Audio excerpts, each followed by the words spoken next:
World, we are live. This is our 31st extravaganza, monthly extravaganza with improv team stand-up comedians from around the globe. We're calling this one the Improvisation and Comics Superbowl extravaganza #2. It's officially our third year in a row doing that one, but it's our second one calling it the Extravagant Super Bowl, which is awesome. So it goes down to, we have many improv teams, many stand-up comedians from around the globe, which is spectacular. So that's about with that stuff. So ladies, Caroline, do you want to say anything, or is there something in your head that you want to bring up? There's something in my head. These are all great questions. There's lots of things in my head.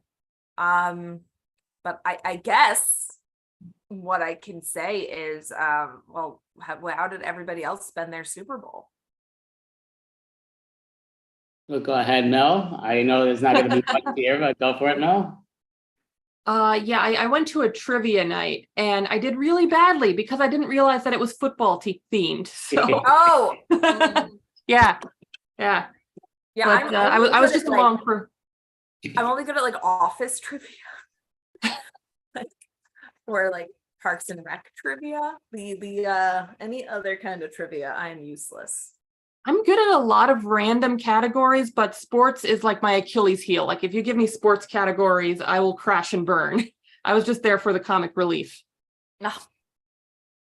Like we have a running joke when we don't know sports figures and stuff, because a lot of people on our team don't know sports. So we just say Dan Sports. That's our default answer. And if it's a girl, we say Danielle Sports. Very good. Interesting. So I actually had a great Super Bowl in general, like spent it with family, you know, some friends were over at my brother's house. My one brother from Florida came over. My half brother from Baltimore came over, and my father, all that stuff, and some friends and all that. So it's extremely cool. And the Eagles lost, which was also great. So can't root for Philly. I'm not a Chief fan, but no New Yorker, can't be no rooting for no Philly team out there. And all sports fans know reasoning wise behind that. But what about yourself, Miss Caroline? Well, I was supposed to go to a Super Bowl little party to support the Eagles. However, I ended up needing to work. So I worked during the Super Bowl. That's what I did. It's fun. So I'm glad everybody else had, well, more fun than me. Well, at least Mel had an interesting time. An interesting moment. Yeah. I knew one football player, Dan Marino, and I can only thank Ace Ventura for that. So, because I was going to say he definitely was finished playing before she was even born. Yeah. He played when I was a kid. That's I know there's this one sports Air Bud. I feel like he's very important in the sports world. Air Bud. Mm-hmm. Yeah. Air Bud? I heard of Air Bud, yeah. Yeah. What the hell's Air Bud? You don't know about Air Bud? You haven't heard of Air Bud? What kind of sports fan are you? So Air Bud is this great basketball player. He's got these long, like flowing golden locks of hair. He's a really good boy. Yeah, you could even call him a retriever. I don't know if that's a position in basketball or not, because I don't know anything about basketball. But he's like a golden retriever. Okay, so is this guy like a joke? Is he a mascot or something? I don't know who the hell This is a dog, Andy. There's a whole series of movies that came out after you were born, by the way, called Air Bud. And it's all about a dog who plays basketball. Hey, I've heard the movie Air Bud. I thought you were talking about sports. Oh, how is that not sports? It's a dog who plays basketball. That is a sport, Andy. That is a great sport figure right there. Okay, yeah, definitely went over my head. I'm sure it goes over my head easy, but it just goes down to, okay, yeah, Air Bud. I actually do remember that on the commercials a whole lot back in the day. But I feel like eventually he does end up playing like football at some point. I feel like he does at some point end up playing football. Well, I mean, it's, you would think Air Bud would be drinking Budweiser and is cool down and stuff. but I guess you never know.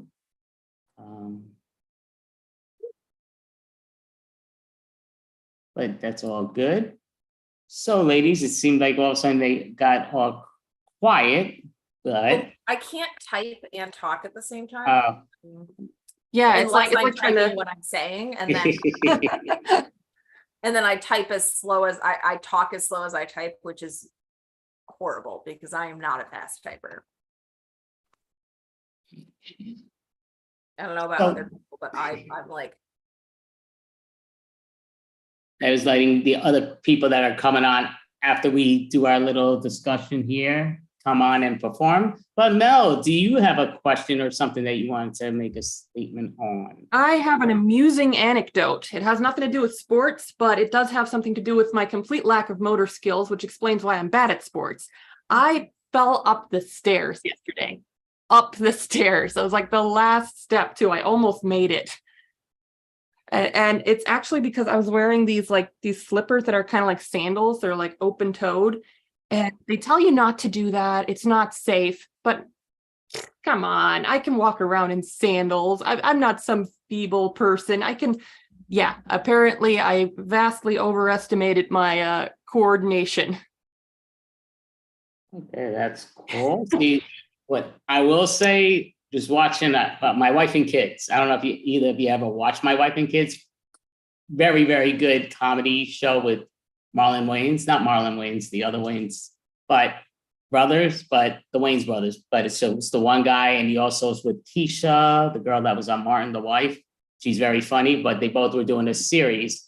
And then the one episode is with, it was on for many seasons. Very, very good show. I was watching it yesterday.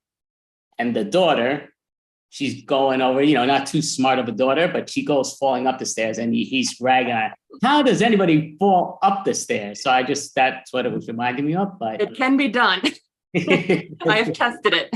I fell down the stairs recently. I was visiting my sister last weekend, and I fell down the stairs, but I was carrying a glass of beer at the time. No. The most important thing is the glass okay? And is the beer, did it survive? The glass survived. The beer, not so much. No. But how are you overall? Oh, I'm fine. I didn't really hurt myself, other than my pride and the fact that I lost a glass of beer. That always hurts a little. Yeah, that was upsetting. But yeah. That reminds me of the movie Animal House, when somebody dropped a whole 12-pack of glass beer bottles and they shattered, and John Belushi's character Bluto was like, yeah, that's pretty much my reaction anytime somebody drops beer. It is a tragedy. Mm-hmm. It's sad. It's a sad. It is. It's a bummer. My friends always would, whether we open up a 40, whatever, pour a little on the street, that was the thing to people that we knew passing away and all. People really do have weird things that they do, even though I'm not saying I don't do any of those things, because I do some of them too, but it's like, where do people get these traditions that they follow? It's kind of like, now I'm going out where I've said this plenty of times in the past, but blowing out a birthday cake, that's a popular tradition. It's the stupidest tradition on the planet. Who's telling you to blow and spit on my cake and offer it to everybody? I don't get that tradition, but. Yeah, that's something that seems like a good idea when you're 5, but once you're older and you realize what germs are, once you know, you know. Yeah, I've never really thought about it until you brought it up at one point, Andy, and then I was like, oh, right. Maybe that explains why I'm not a big fan of frosting. I like cake. I don't necessarily, I like a little bit of frosting. Some people love the frosting. And I'm like, depends on what type of frosting. Everything's always flavors mean everything. Everything's type. That is true. If it's cream cheese frosting, I like the frosting. If it's just plain old buttercream,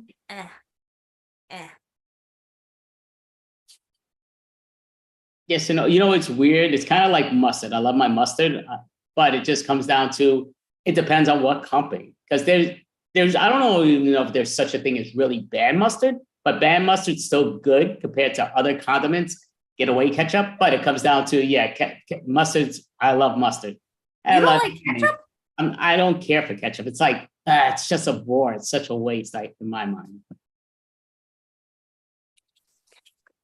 As you've seen when we've been improv in person before with the French fries, I always get mayonnaise. I used to always get mustard, but now it's been the last few years it was mayonnaise, that just because I get bad heartburn at times, but mustard or mayonnaise, you can't go wrong.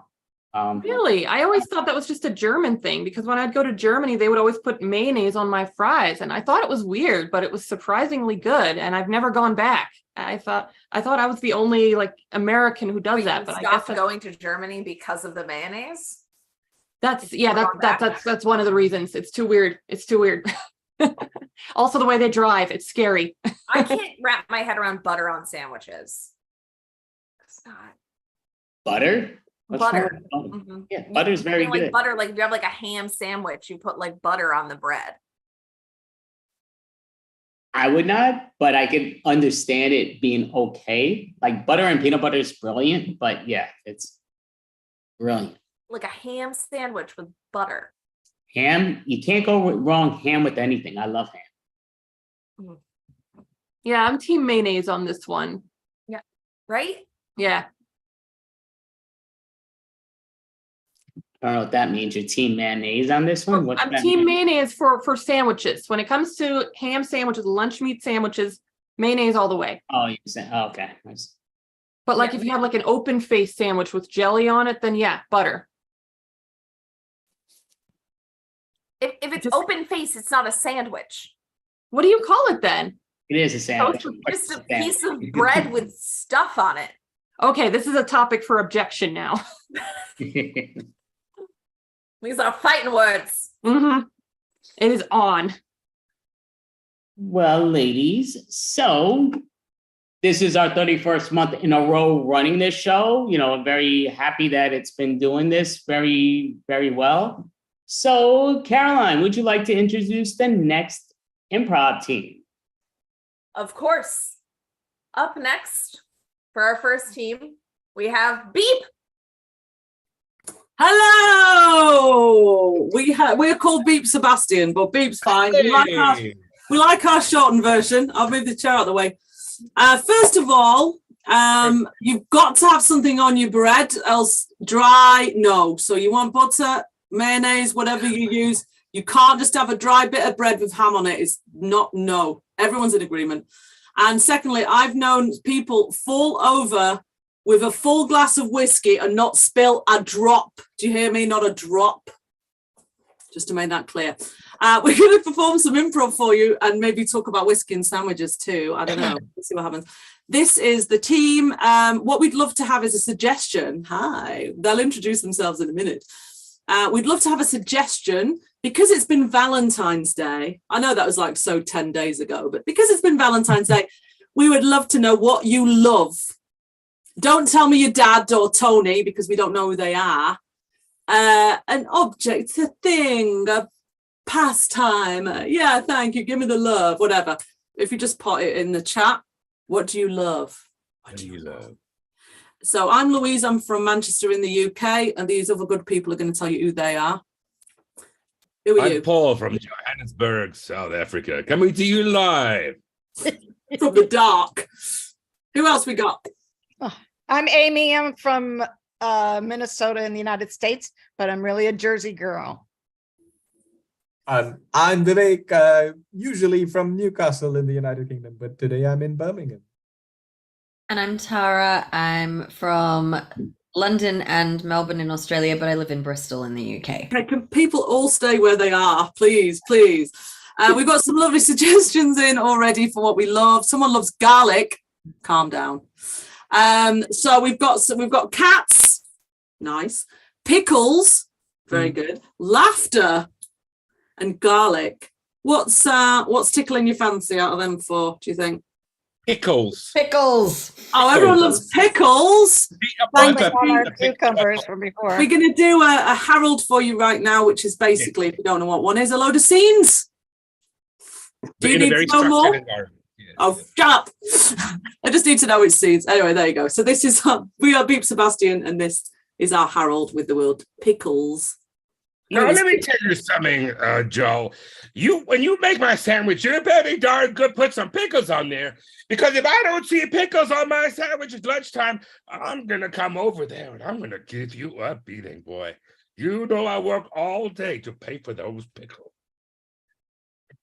Hello. When I was asked to design the landscape of London, I drew inspiration from my vegetable patch, and all my buildings are designed after different types of pickles.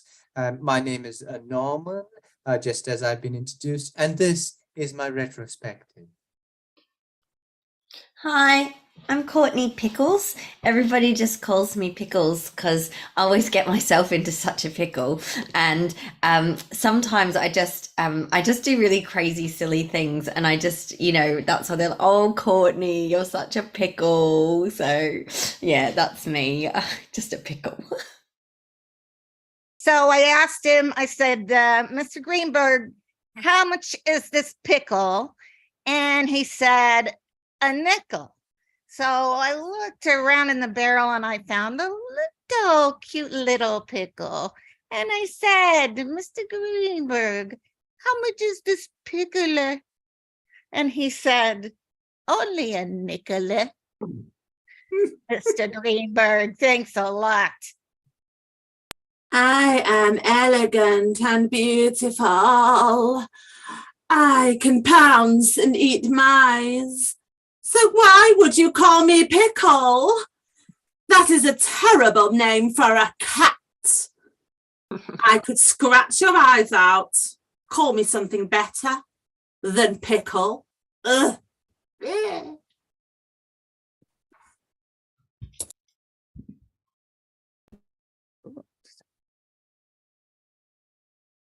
Meow, welcome to the midnight meeting of mysterious street cats. So, hi, I'm Meow Meow. Hello. I'm Mewbury. Newbury. Yeah. I'm Meow Meow. Oh, I'm the chairman of this little local street association. Meow Meow. Not for long, I should add. And don't you know, Meow Meow, I'm staging a coup. Well, Meow Meow is very surprised to hear that. Well, you would be. That's the whole point of the coup. It's a surprise. With what army you got there, Newberry? Well, I can't really whistle, but hey, army, can you show Meow Meow here? Yeah, all of them. Yeah, all of Newberry. Well, you come into my territory, you try to mutiny and take my position. Well, Meow Meow, we've been feeling it's time we take the fight to the humans, and you're not very good at that. I'm Meow Meow. Yeah, you just humble yourself and beg for the scraps from these humans. We need to get back our dignity. Meow Meow knows how to get food.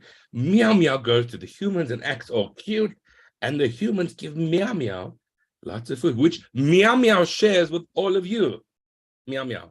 Meow Meow, by the scars on my side of the face, we don't go after humans begging for food. We invade their homes and take the food. Newberry, I'm sorry you lived a life so painful you have those scars, but you're never going to survive by just going feral on the humans. Well, I have so far. Well, and if you don't join us, then maybe you're the one who's not going to survive. Meow. No! Edit.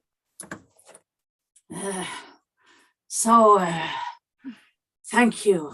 Sorry.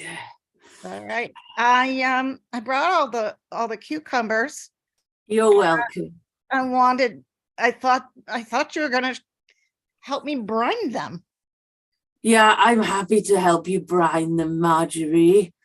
Grandma, you're looking so not well. I know. Like, you sure you feel well enough to brine? It's time, Marjorie, for me to pass on my brining legacy to you. Because I'm getting old, the truth be known. I would love to have the special Greenberg recipe for pickles. I mean, I've just always thought that we should maybe start our own business. No, wait. I'm afraid I cannot give you this recipe if you're going to make it commercial, because part of it is that it stays in the family. Oh, well, all right. I understand. I wonder how you can get the brine so briny. That's what I really wonder. I love it. I love your pickles. Okay, Marjorie, flattery will not get you anywhere. I know your plan. You think you're going to fool me, your grandma. No, you won't. Oh, no, Grandma, come on. I brought a huge bunch of cucumbers with me. You know how I make the brine briny? No. Butter. Edit.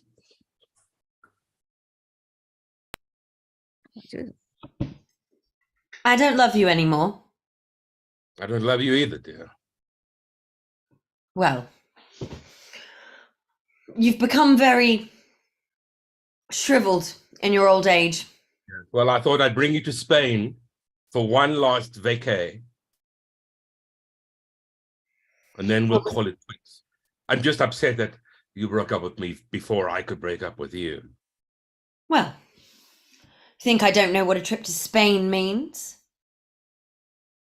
Well, it was Cuba last time, now it's Spain. But this is the last time you will have a vacay on my dime, Isabella. I don't need your dime, Jeremy. I found a younger cucumber to spend my days with. And how long do you think that's going to last? Oh. You're like a wilted flower and a Oh, tiny... How dare you, a wilted flower, coming from you, who looks like the hide of a camel on bareback wind. That's right, thank you. And the skin is so thick I can withstand any of your little tweezing insults. Look at you, that flower on your neck. You've got more rosacea because of your drinking in your nose than that flower has. How dare you? Signora, would you like to order from the menu? I see you are fighting passionately in this Spanish restaurant, and you're welcome. There is no passion in this restaurant anymore between us. The cheek of it. You know, you don't have to be so rude to the staff here. Sorry, you just caught me unawares. I was hoping to surprise you with a surprise breakup, but I don't love you, and now you don't love me. Where do we stand? Well, I believe we are in some sort of a standoff. Perhaps a duel would settle this. Oh. A duel would settle this nicely, I think. Edit. I love you. I love you. I love you. I love you. I love all of you. I love you. I love you. No. I love you. I love you. I love you. Love you. I really, I love you. I love No, you. no, really. No, Don't really. forget. No, really. No, really. No. I love Really. I know, I really love you. No, you don't get it. I No, love you. really. I love No, you. Really? I really love you. No, You really. get it. I You love don't we get love it. you. I do. I do. You can't possibly imagine. I love you. No, I will we cut off love my you. finger. I will cut off my finger to show how much I love I you. will cut off my hand to show you how much I love you. No, I'll cut off my ear to show you how much I love you. They're going to cut us off before the phone call. I'm love going to cut you. off my nose. It's all gone. I love you. I love you. I loved you. Bye. Love you. Love you. Bye then. I love you.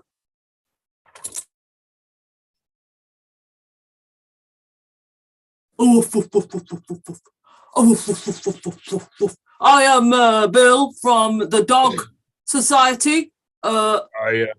Meow Meow, I called for a mediator to settle this little dispute between a great majestic cat and this scrawny little scarred whatever you are. Mewbury. Mewbury's the name. Wow! Yeah. Army, thank you. Just a second. I'll let you lose in a minute. Yeah. Woof Woof, was that your name? Yes. Dogs, imagine. Yeah. Can you see Woof, that? woof. Can you see the blatant meow meow? Meow meow. Can you see the blatant disrespect? Meow meow. Woof, woof, That woof, woof, Newberry woof, has woof. for you. I Blatant. can't. Exactly. And if I will stay the cat leader, then I will once again be your supplicant and be friendly with all the dogs in the area. We have a great agreement, you and I. Yeah. Meow meow. Why should I Meow. trust you, Scarface? How much is it going to take, Woof Woof? 50 bones? I can give you 50 bones.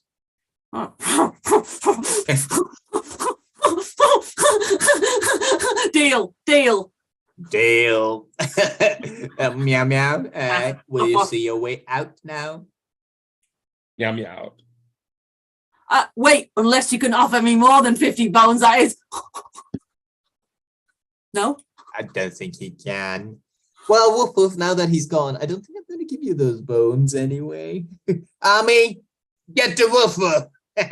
Woof!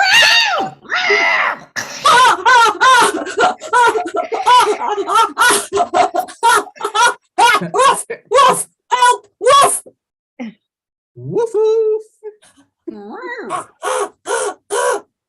Well done. Well done. Now we've got it. We've got the streets to ourselves.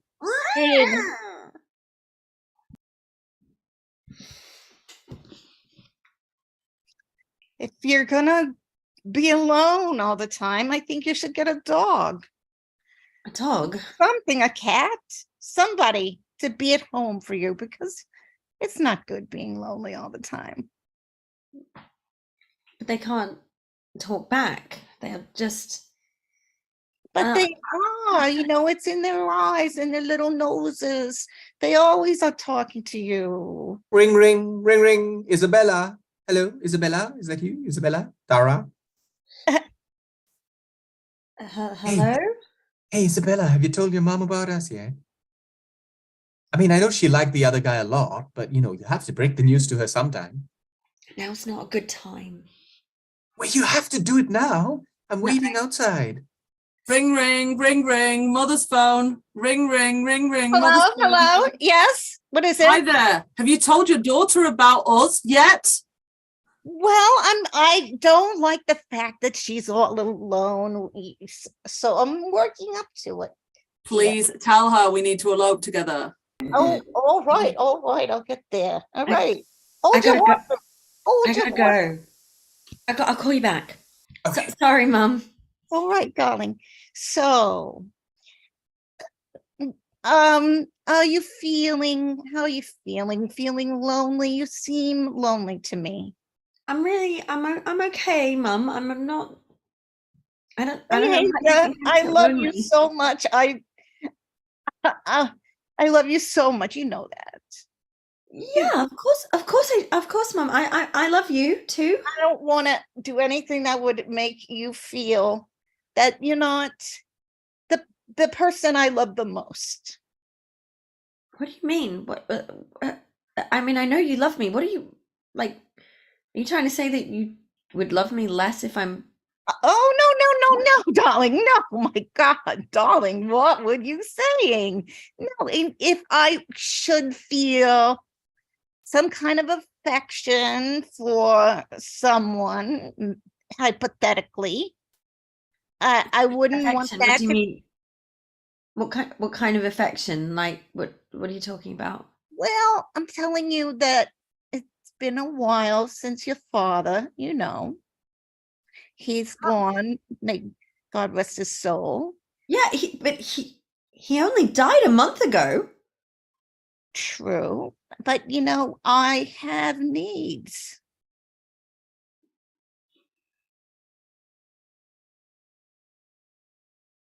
Ring, ring, ring, ring. Hello, Isabella, Tara. Isabella. What is it? This is a really bad. Well, I'm going to start knocking. I can't keep waiting outside your door like this. Tell her now, or I'll start knocking. I can't tell her now. She's just told me. I gotta go. Just Okay. go for a walk. So sorry, Mum. That was work thing. Thing that you talk to like that with your whispering and everything. Interesting. Very interesting. Work's Ring, been quite ring, stressful ring, lately. ring, ring. Mother's phone. Here's me. Hello. I need you now. I've got needs. I know. Okay, just I gotta do this the right way. Just hold on, please. Oh. Some people are very impatient. You know, some people. Yeah, yes, I'm. Is this some kind of like breakdown? Are you having like some kind of No, hysterical episode? Should I call God. someone for you? for God's sake, darling. No, I might have a boyfriend, is all I'm saying. If that doesn't bother you or make you, sad. If it doesn't bother me or make me sad. Right. I mean, Mhm. I know. And are you getting a prenup with this boyfriend? Has he? No. Was that a scene? Scene. Edit. Yes, it was. Fine. Do you want that? You can have it. Welcome to Germany. Hello. Yeah, danke. Yeah, that's all. I don't know a lot of German. Yeah. Hola. Hola. Matthew. We came to Germany to sell the brine recipe, right? We need to Mother's impress precious them. bride. Mother's Yeah. precious bride. And Yeah. I knew a fortune of it when she died. So Yeah, and Lauren refused to let us use that recipe. She negotiated some deal with Mother, but I'm so glad you managed to steal it. Hola, what is hello in German? Hello. Hello, hello. Yes. This is the patent office of Berlin, and I wondered if you would like to put forward your patent. Yeah. we got a brine recipe that we think is I know Albert Einstein used to work in this patent office in Germany in 1905. So I thought if we brought our brine recipe here, this could be the thing that saves the world. You have done your research very well, sir. Very well indeed. Yes. Brine, though, surely that's just salty water. Yeah, there's a market for it. It's a special brine recipe. Yeah, it's a family. A family salty water recipe. I understand, sir. Well, to use the patent office, it is 50 euros. Oh, We're gonna make millions anyway, right? yeah. So you just pay. Yeah. Yeah. All right. Yeah. Here you go. 50 euros. Thank you so much. If I can take your patent also, I will register it. Okay. Here you go. And the name is Matthew and Brian. This on it says that it is a grandma's recipe, and neither of you look like a grandma to me. She's dead. Okay, that's fine. The only thing is, the butter brine has been registered before, so I'm sorry. Oh no. See.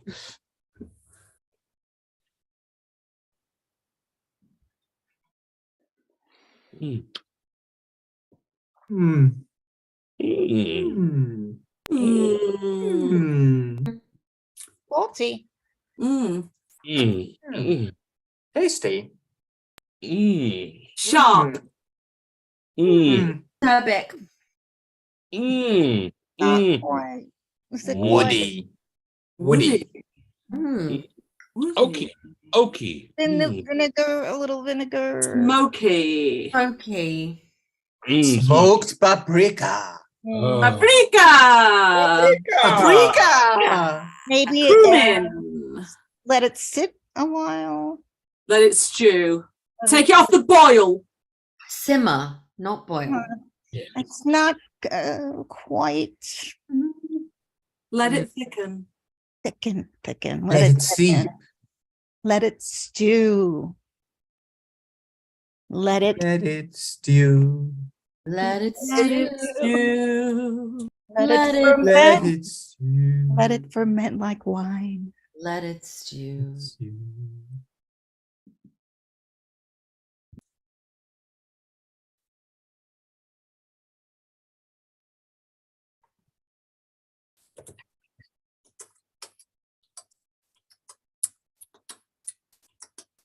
So I ran into their house and I stole that recipe. I even patented it. Look at her standing there without her grandmother's recipe now. Who knew that the mice would win? Hey, hang on. You're a mouse? Yeah. All right. Well, it doesn't matter. I need to take my allies wherever. Wait, I can find them. wait. Oh, are you not a mouse? I am a mouse. I'm the most mousiest mouse. They call me Mousebury. Wait, you look like a cat. That's my disguise, you see, so that I could infiltrate the ranks of the cats and take them away. I've already deposed one of the famous ones. You know, Meow Meow, the famous I'm Meow smelling something. Meow. She's gotten on to us, but it's okay. We've got the patent already. Wait. Jeremy, Yes. this disgusting restaurant that you've brought me to has mice.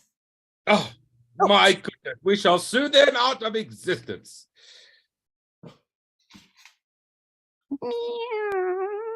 Sorry, I always run away whenever I hear human voices. Yeah. I normally stay here until they start screaming. What's your deal? All right. Nothing, you know, humans. I don't like them. They're disgusting. And I mean, other cats. Are you a mouse or a cat? I'm smelling something wrong. Oh God, they're screaming! That's right. Oh my God.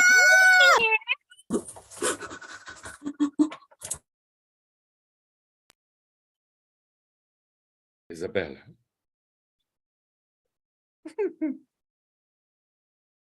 It's me, Meow Meow. Meow meow. I've waited for this moment for a very long time. Isabella.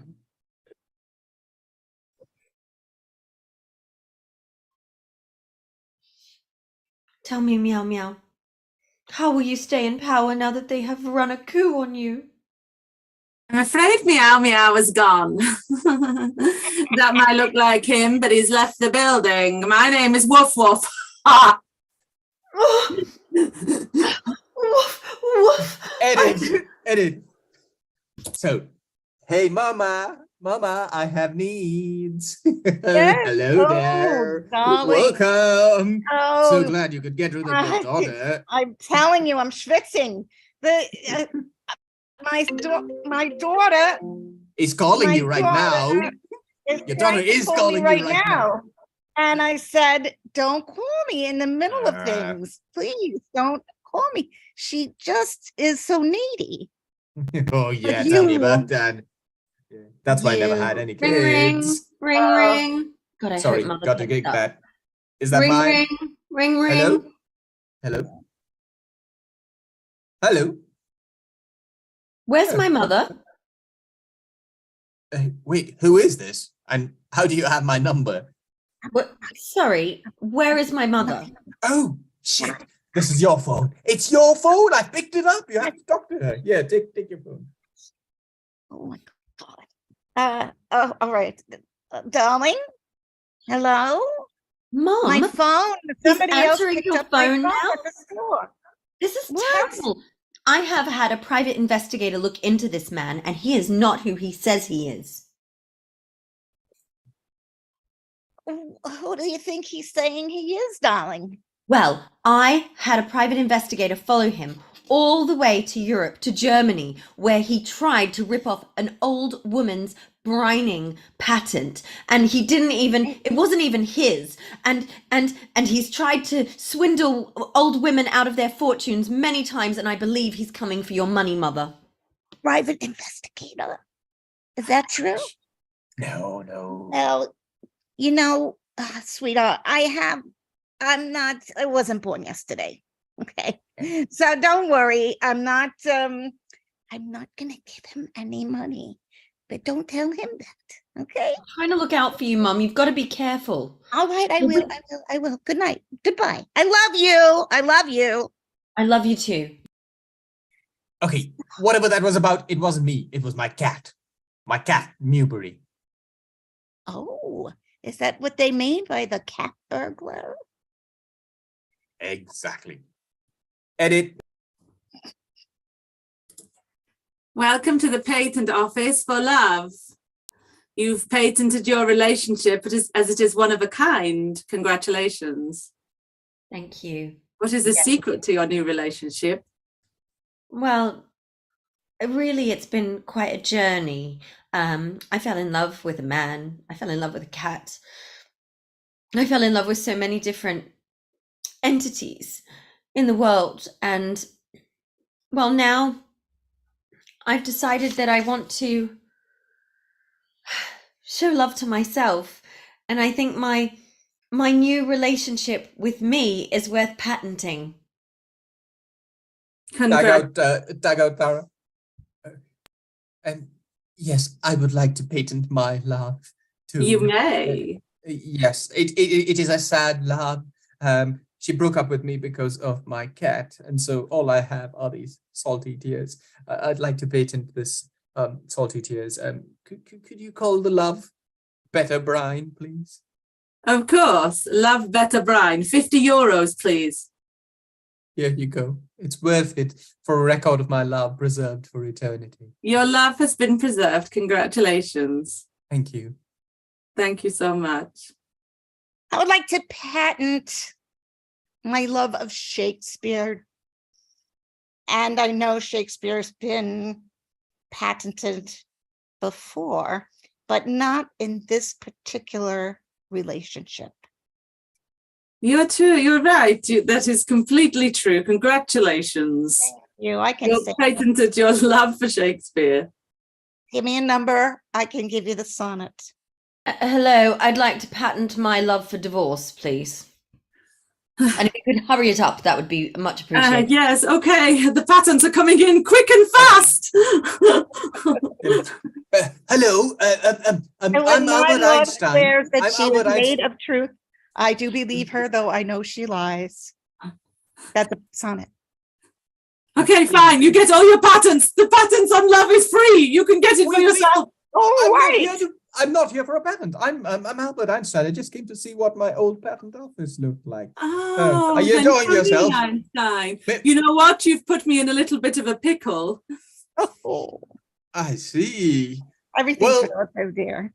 Exactly. You can just solve it by inventing a whole new theory of physics. I mean, it's easy to do when you're sitting in the patent office, really. I will do. Thank you so much, Albert. Come inside. And that's our show. Thank you so much. Hello. Great job.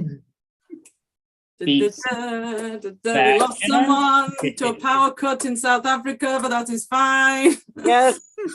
Our South African satellite, Paul says they only have 3 hours of electricity. And he Yeah. did it A day. There. There. Thank you so much. Thank you. Thank you. You can come back, Amy, you know. You don't have to Oh. just hide in the shadows. Oh, thank you. That's perfect. I wasn't sure if her 30 hours are coming out and she's getting knocked out by it. Yes. So, out of curiosity, Mel, do you have a question for Beep Sebastian? Yeah, since it came up during the show, are we team dogs or team cats? What's everybody's stance on this? Oh, it's so tough, man. I don't want to alienate a viewer. Choose wisely. I'll be Even honest. split.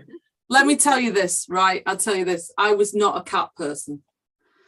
I had dogs only. I did not know cats. I thought they were vicious. And 2 cats have entered my life. I now love them. They are my pets. And I have converted from a dog lover to a cat lover, although I still got the love for dogs. So can you be in the middle? No? Okay, fine. One of us. One of us. No, I Anyone love else dogs too. want to have a strong opinion? I'm the same. I grew up having a dog, and then now I have a cat, and so I used to think cats were, but Yes. now I'm converted as well because he's pretty sweet actually. He's just a kind of cranky old guy. Sweetie. I think I like other people's dogs, but a cat for myself. Oh, this is complicated. Amy? Answer. Oh, I'm just away from home too much. My sister has a dog that she loves, and she hires someone to take care of him during the day. When I get her level of income, I might consider that.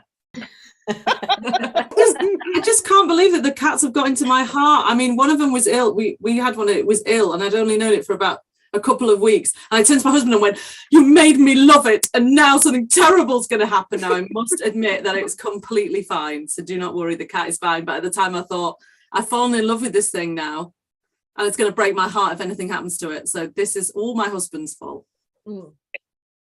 That's what we cats do. Yeah, climb into your heart. Go ahead, Caroline. Would you like to ask Sebastian a question? Mm. Mm. I felt very attacked at the beginning. So you're all talking about how you put butter on your sandwiches. Tell me about this though, Caroline, because I want to get to that. I want to represent you well here. So you basically, all you're telling me is you have a piece of bread with ham on it and another piece of bread, and that is all. See, no. Okay. I don't typically eat ham sandwiches. No, Okay, you tell have me like more. lettuce and tomato, and usually like mayonnaise or like something like that. You just Okay. not butter. Okay. It'd be tasty with butter. I Can just be. think Butter butter yourself. can't make anything bad, but that's maybe I eat too much For butter. me, the butter is a bread softener. So if you're doing that in Yeah. another means, then that's fine. Mm, We would always butter our bread. yeah. Well, See, we're all team spread then. Yeah, some sort of spread. I get what you mean. Like when Spread. people put a slab of cold butter in your side. I do get that. That's Oh yeah. I think do really get the thing here is that the three of us that are like pro butter in the sandwich here, I think that there's something about living in the UK, which is that really carbohydrates are just a vehicle here For for butter. slathering as much spread on. Yeah. There's nothing As to you- do with bread. So true. Life's very grim in the UK, so we Yeah. really need our condiments, Yeah. we really need to we like need butter on stuff because Yeah. otherwise, what do we do? What's the point of life? It's just not safe without a condiment. Yeah, so it's not about you, Caroline. It's about us and how weird we are. So don't, that's the way Like, around it is. if you had like a cheese sandwich, you would put butter on, like a grilled cheese. Oh, would yeah. you, like put like Yes. extra, like I mean, on Yes. grilled cheese, you put butter on the outside so you can Yeah. grill it. But like, would you put butter on the inside of the sandwiches? As long as it's somewhere, I'm not bothered where. Oh, okay.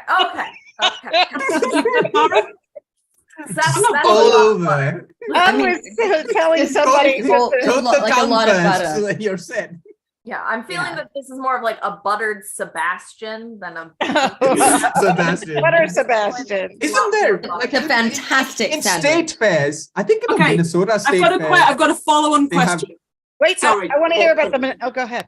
Don't Go they ahead. have a butter carving competition? Yes, they do. They make do, big butter yes. statues. Butter I I have a Also, follow-on in some question. states here, we will deep fry butter. Ooh. Yes, That of is- course, you deep fry everything. That is I'm We've weird. not never had saying deep that fried you don't butter. have a problem. It's just a different problem. This is the question I want to ask for you now, Caroline. Would you have a baked potato with no butter? Yes, I have done that. Yes. We Wow. have sour cream. No. Okay, no, okay. Sour no, cream, no, be no, fine no, then. no. All right. But please.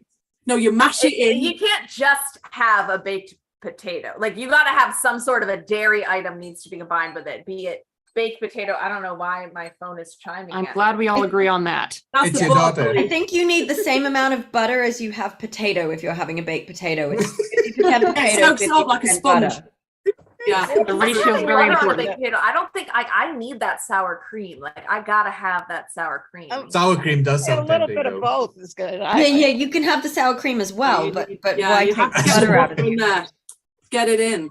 Once again, It's a definitely vehicle better with for the butter, butter but, and you know. sour cream. That's what. Everything is better with butter. Be honest now. Ooh. It's not as good for the calories, you know. if But you're that's a looking good at slogan calories. right there, Louise. Do you think maybe we'll get some butter sponsorship after this piece Yeah. runs? Big Like, butter, big butter. can't Butter believe it. Pack Butter. for president I will like come and big butter, sponsor us. and I will not lie. I think we need a reality TV show, Big Butter. I think we're trying to get funding from Big Butter, it turns out, and who knew? Yeah, Okay, I have a confession. I'm vegan. Get out. really not going to work Wow, without brands. you held up this dairy discussion very well. I never would have guessed. Do you use a butter substitute though? Be honest. Of course Yes! I do. Is Same thing. it a butter substitute just margarine, or is there like a different Oh, there's, kind of butter substitute? There are Yeah, many. there's like cashew butter, almond butter. Well, that's but And they not then, make peanut this thing butter, with- though. That's not like butter. That's not like cow butter. well, no, right. they make things that are like cow butter. Like, well, they're close enough. I think it's with coconut oil and Yeah. shea butter and stuff. If you're just tuning in right now, this is Butter Talk.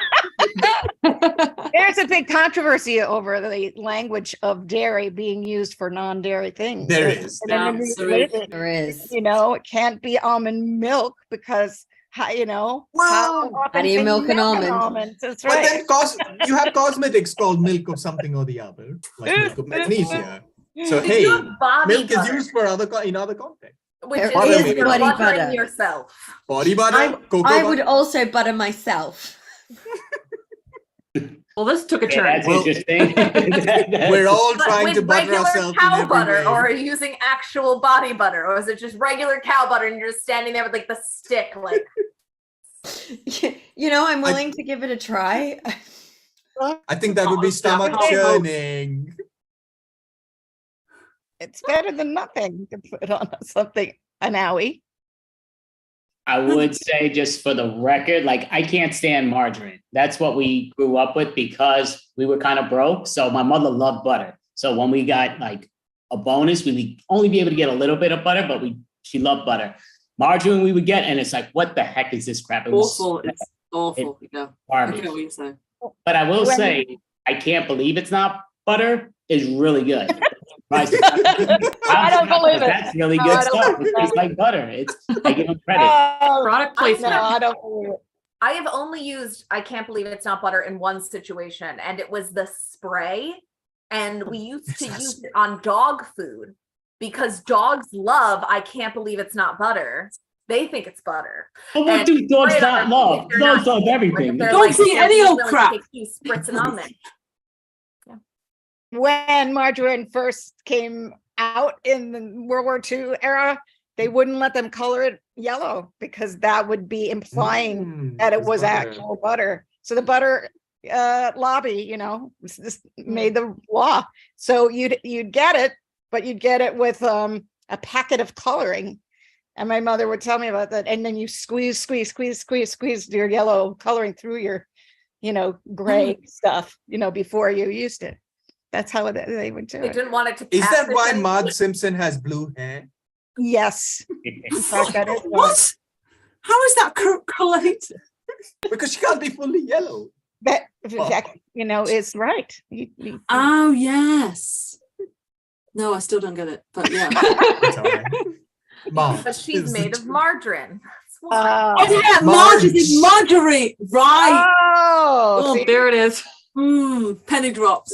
Gone. okay, It was well, too bad a joke to explain. Or nickel. I don't know. Thanks, I don't Caroline. know what dropped, but Saving something me. dropped. That took several mental leaps. Yeah, I'm still yeah. confused. but which but we I don't- are really good at. The mental leaps. That's our beep and leap rhyme.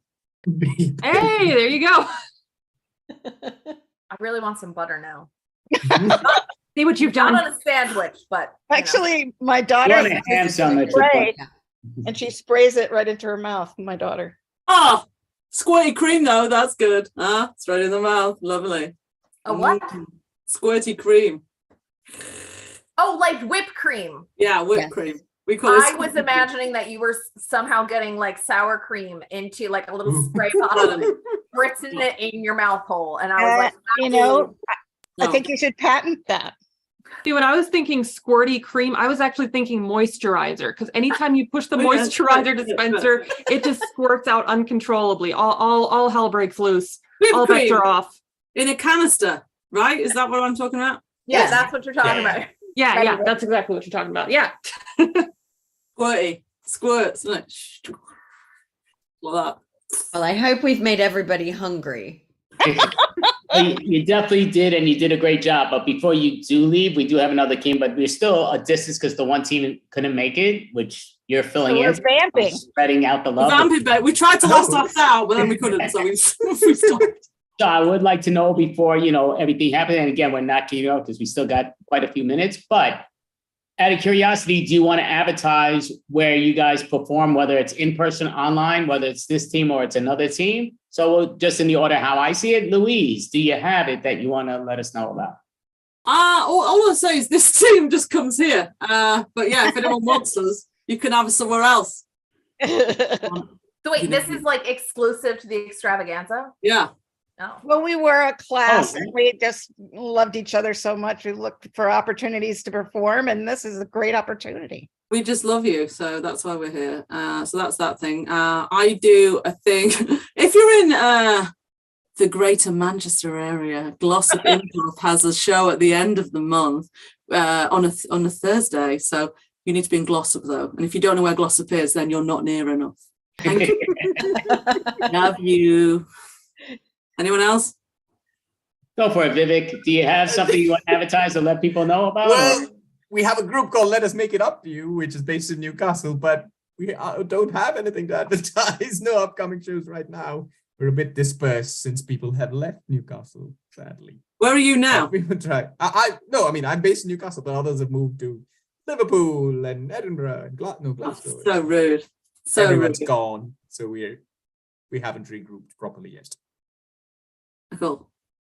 Sarah, Well- how about yourself? Do you have another team or something you do in person? No, yeah, so that was the other team, but Oh, I did, but right. the No, other, he's asking the other for- team's not doing anything much yet. So So basically, they're all falling apart. Right, good to know. Well, Yeah, we're still going strong. Well, yeah, here in Bristol, I am part of the Bish Bosh Bash, which is monthly at the Bristol Improv Theatre. Although I'm actually not going to be in next week's show because I was in the last couple and there's like a rotation of us. But come see the Bish Bosh Bash next week anyway, because it's awesome if you're in Bristol. Oh, wait, I've just remembered something else. I'll Sorry. be in one later. I know this is really bad, but if you're coming to Liverpool, you mentioned Liverpool, reminded me, Liverpool Improv Festival. I'm running a workshop called Play at Your Own Speed with Jess and James, two other amazing people from Glossop Improv, and we're performing as Glossop Improv. So come to Liverpool for the Liverpool Improv Fest. There we go. Sorry. Just And remember. I can announce that I am in the middle of writing a new book about improv. So stand by. It's going to be called Improv for the 21st Century.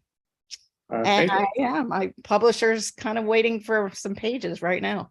Do you have a website that people could check out your updates and stuff? No, I should. That's my next project. Wait until we get sponsored by a butter company and then we can get you a website. As soon as we've got that sweet, smooth butter sponsorship on board. I can get assistants, who do all that for me. And you can get a dog then. Yeah. Or Yeah. a cat, whatever you want. Yeah. Awesome. Okay, You I need have to a put more very time or are important you happy now? Do you want us to do anything else? It's definitely up to you, ladies. I mean, we still don't have that team up yet. They're going to be up in a few minutes, but I have a very important question though. Oh, All right. Go for it. Where do you keep your butter? In the fridge or on the Fridge. counter? Fridge. It's a really good question. I have to tell you, when I was in college, I had a roommate who kept the butter in the cupboard, in the non-refrigerator cupboard. And I thought, I'm gonna have to change roommates. This is twisted. I don't understand it. And now that I live in Minnesota, You just take it out the window. Yeah, exactly. the Yeah. kitchen is just about as cold as the refrigerator would be anyway. No, leaving it out longer makes it more spreadable and it doesn't go bad very fast. So, but I know what you're talking about. I never heard of it before, but there are people who do that. So yeah, I've it's quite only common ever in the kept them UK to leave it out, but I'll be honest, because I grew up in Australia, the idea of leaving butter out is insane to me because it would be literally a puddle in like 20 minutes. And because I grew up in Australia, I heat my house to kind of like an Australian level. Like it's 22 degrees almost all the time in my flat. So I couldn't leave the butter out because it would melt here. That would have changed the scenario of all of our scenes right there when the mice came in. You know, Yeah. are we supposed to get into the refrigerator or just the cupboard? Right, Vivek, closing vote. Where do you put your butter? Oh, fridge. Yeah. Fridge, definitely. And then you take out a small piece on a small kind of. Because in the UK butter it's dish, freezing. and then you leave it but- out. Yeah. It's freezing in the UK, but not as cold as some places in the US, but it's cold. But we also have our central heating on really high, so all the time. This is sort of something I kind of think like an audition for the Gordon Ramsay show. So I think you're all auditioning for the Gordon Ramsay show. I think you'd all make it. Oh, I'd give it 5 minutes before Gordon Ramsay called me a donkey or whatever he calls people. A donut. Get Isn't out. it worse? Yeah. Get out your donut. He'll go, your donut. And I'll go, that's so rude. He'd lock me in the fridge. I'm the worst cook. I would be locked in the fridge from like minute 5. It's raw. I would voluntarily come and hang out with you in the fridge because I'd be like, I don't want to do this cooking I think show. that's kind of dangerous, to be fair. Maybe climb in a cupboard. So Caroline, He'll do to you what you do to the butter. why do you ask the question about butter? Or Just I've heard a lot of people have like very different viewpoints on where you keep it. Like some people, you know, like I've always kept it on the counter, and I've had people come into my home and be like, "What is wrong with you?" And I'm like, I never knew that it was an issue until I met people who were like from Hawaii and were like, "This doesn't make sense." And it's like, well, no, but I grew up in New York, so you keep it on the counter. It's always soft enough to use it. It's cold all the time, so you know it never gets hot enough in the summer. That you have How long does it last for if you leave it out? Just asking for a friend.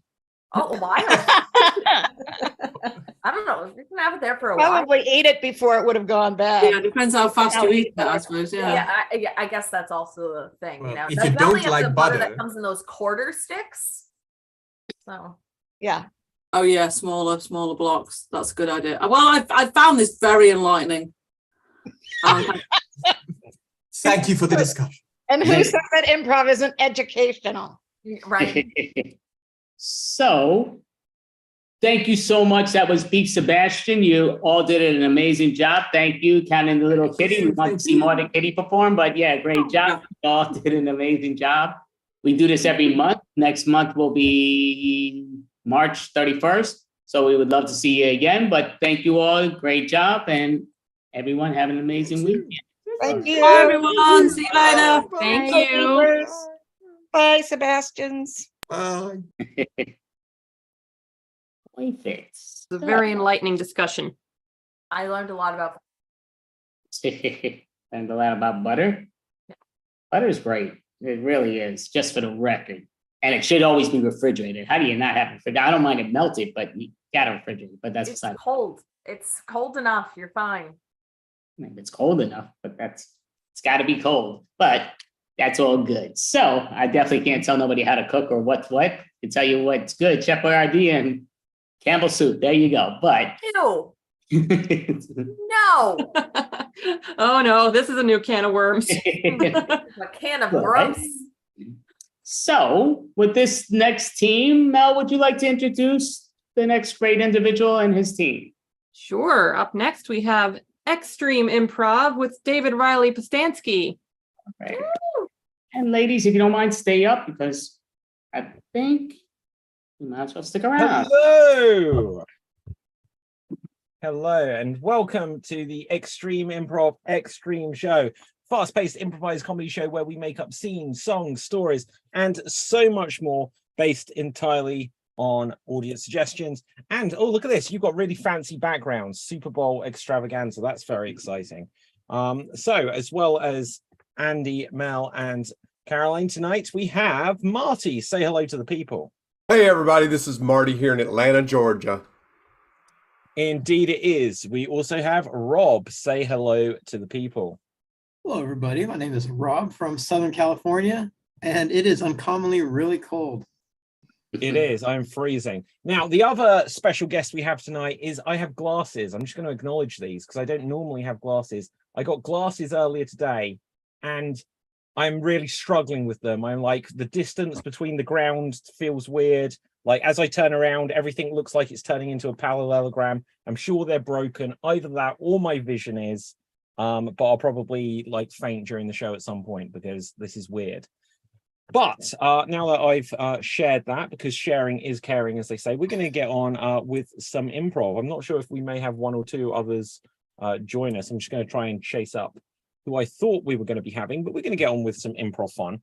We're going to start off with a game of verbatim. The way this works is we're going to have one of our performers perform a 30-second dramatic monologue, and then we're going to have another performer attempt to recreate it as precisely as they can. So rolling a dice to decide who will go first. Rob, you will go first. And let's get a random word. And the random word is going to be recruit. So something on the theme of recruit or recruiting. And here you go. Anybody watch I think it's a Netflix show called Recruit? It's weird because it deals with the CIA, but it's completely different. It's not even a remake or a reboot of the Al Pacino movie, The Recruit, from like 15, 20 years ago. Like, why would they call it The Recruit and pick it in the CIA? And it's just so different. It blows my mind. It's aggravating, but it was a good show. I actually really enjoyed it, but I also really like the movie. So when I talk about The Recruit, I guess I now have to specify, am I talking about that or that? By the way, I was never and that recruited is to join the CIA. time. That is time. Well done there, Rob. So now to see who to go next. Andy, you're going to have 30 seconds to attempt to recreate Rob's original performance.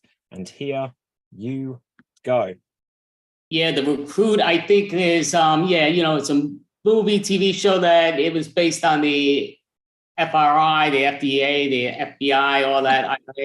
And they're really fascinating. Like their old time show was really reminded me of stuff, but sort of thinking, like it's really good. The Recruit, it makes me think that way because that's how I like to think and watch the movie in The Recruit. And that is time. That is time. Okay, so to go next, we're going to have Mel. Mel, you're going to have 30 seconds to attempt to recreate Andy's recreation of Rob's original performance. And here you go.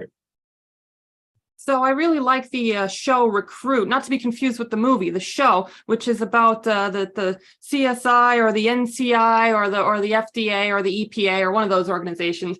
And it's I really like the show. It's just that's how I think because that's how I think that way. And it's hard because people get it confused with the movie with Al Pacino. It's kind of like how people get confused with the movie Avatar and the show Avatar, which is definitely superior. But anyway, and that is time.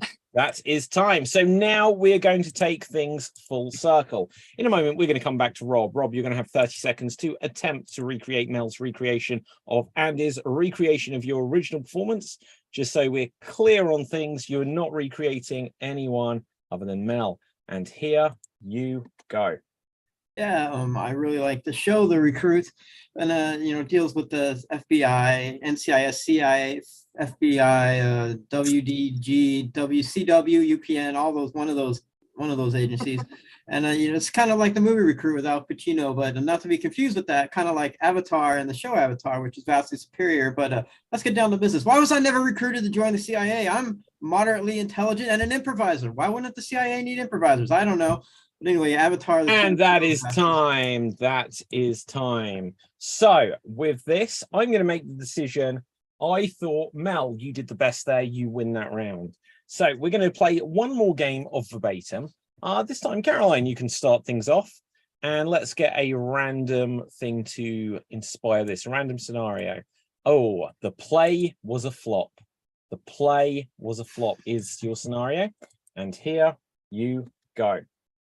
So somebody once tried to have me play football with them, and I'm not really good at playing football. So they tossed me the football because obviously you're playing American football because I'm in America. So they tossed me the football and I fumbled it because I can't catch for anything. So I fumbled the ball and they were like, Caroline, you can't fumble the ball. And I was like, I don't know how to catch. I don't know why you invited me to play this game with you. If you actually wanted to play well, you wouldn't have invited me because I don't know how to do this. Anyway, I didn't make any sort of catching that day, but that is time. That is time. So now, Marty, you're going to have 30 seconds, and here you go. Somebody made the mistake of asking me to play football, but I can't play football. I can't catch a ball. So somebody threw the ball and I didn't catch it. I dropped it and the play was a flop and it just didn't go very well. And I just don't know why people would ask me to play football because I'm good at talking fast, but I'm just not good at playing football. You know, it's not a sport that I like. I think I like racquetball a little bit, but and maybe I like to watch a hockey game, but football's just a game that goes right over my head and I just don't understand it a bit at all. And I can't catch a ball. Even if you put glue on my hands, I just can't. And that is time. So now I will have 30 seconds to attempt to recreate the recreation or the original. And here I go. So I don't know why people ask me to play football. I don't really know the game of football. I'm not very good at the game of football, but I'm quite good at speaking fast. And the play was the thing, but the play was the flop because the play didn't work out because something about American football. I don't really understand this anyway. I thought we were going to talk about like plays in a theater, but I'm quite good at racquetball. Racquetball is the thing for me. And sold. And to the next auction, we're going to move on because I say that we're going to go on and we're going to play the play the flop, and that's time. Right, so now we're going to take things full circle. Now, okay, Super Bowl edition. It had to be, didn't it? Now, here you go.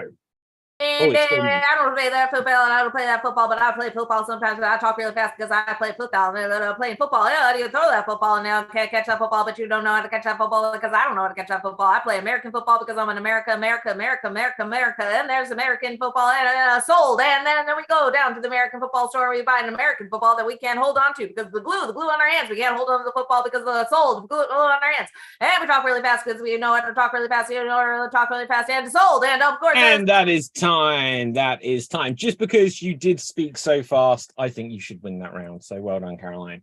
Now, with this, we are going to move rapidly onto our next improv challenge. And for our next challenge, what are we going to do? That's a good question. We are, well, I'm going to use a suggestion generator. We're going to have some punversations. We're going to have some punversations. The way this works is we will get 2 performers at a time and they will have a conversation. But the idea is that with each line of dialogue they say, it's going to incorporate a pun on a selected theme that we'll have before we begin the conversation.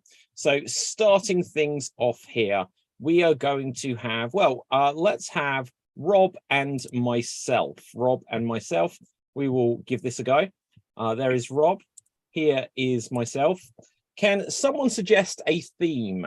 Just so if you haven't played this before, you'll get to see what the idea is. Can someone suggest a theme? And we will have a back and forth 1-minute conversation where each line has to have a pun. And if we don't come up with one quickly, then it just skips back over to the next player.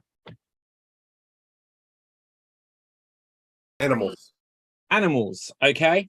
So we're going to have a 1-minute punversation about animals. Rob, since you're on the left of the screen for me, you get to start. Dominatrix beat me with a doggy paddle. It was rough. Oh, is that truth or are you lying? Hey, don't have a cow. Just well, look, that sounds fun. Go get him, Tiger. I got kicked out of class today. The teacher said I was monkeying around. Oh, well, look, if they start doing anything fisticuffs with you, just duck. Ooh. No, I'm feline, kind of frisky. Can we, Oh, look at you swanning around like you own the place. So, we would have won the game today if it wasn't for those damn zebras making those bad calls. Oh, yeah, we really made a pig's ear of it, didn't we? I think we did. Hey, did you just goose me? I was just grabbing your hip. Oh, you might want to get that checked out. Oh, man, don't touch my ass. I'm gonna pork your pine. That is time. Well done. Well done. Okay, let's see who we're gonna have go next. We're going to have Caroline and Mel. Caroline and Mel. Let's put you on the spotlight. Here we see Mel. Here we see Caroline. And let's get a random thing for you. Okay, the theme is poker players or card players or cards or whatever you want to make it. Gambling related if you want. A conversation. Mel, since you're on the left of the screen, you get to have the first line. And here you go. You really need to get out more. I think you're a little too solitary. Trip off the old block. My dad was the same way. You know, maybe we should go watch that new movie with Jack Black, with Blackjack. Blackjack? Hmm. No, I really want to go see you know, that new that Lady Gaga song, that Poker Face. Oh yeah, and you know that it's sold so well. It was a royal flush. Cards down. I really don't have the money for it. You just got to put all your chips on the table sometimes. Yeah, well, we got some laundry to fold. Yep, well, good old Texas Fold'em. You know, there's a royal flush. And that is time. That is time. Well done. Well done. So now, who does that leave us with? Marty and Andy. So here we see Andy. Here we see Marty. Let's get a theme for you. And it's going to be cartoonists. Cartoonists is the theme. Andy, you get to have the first line in this conversation, and here you go. You know, don't always be so goofy. You know, we've got to draw a line somewhere. I'll be honest with you, you're kind of a woodpecker. Don't pin that on me. Couldn't we just make this that's all, folks? You think you're the ruler of everybody. What's up, Doc? Just give me the answer. What's up, Doc? You want to watch something on TV? I think there's something on pay-per-view. You know, thinking about it and everything, he went that way. Oh, no, he went that way. He went both ways. Well, you're really bugsing me. Oh, my goodness. You know, don't be so daffy about that.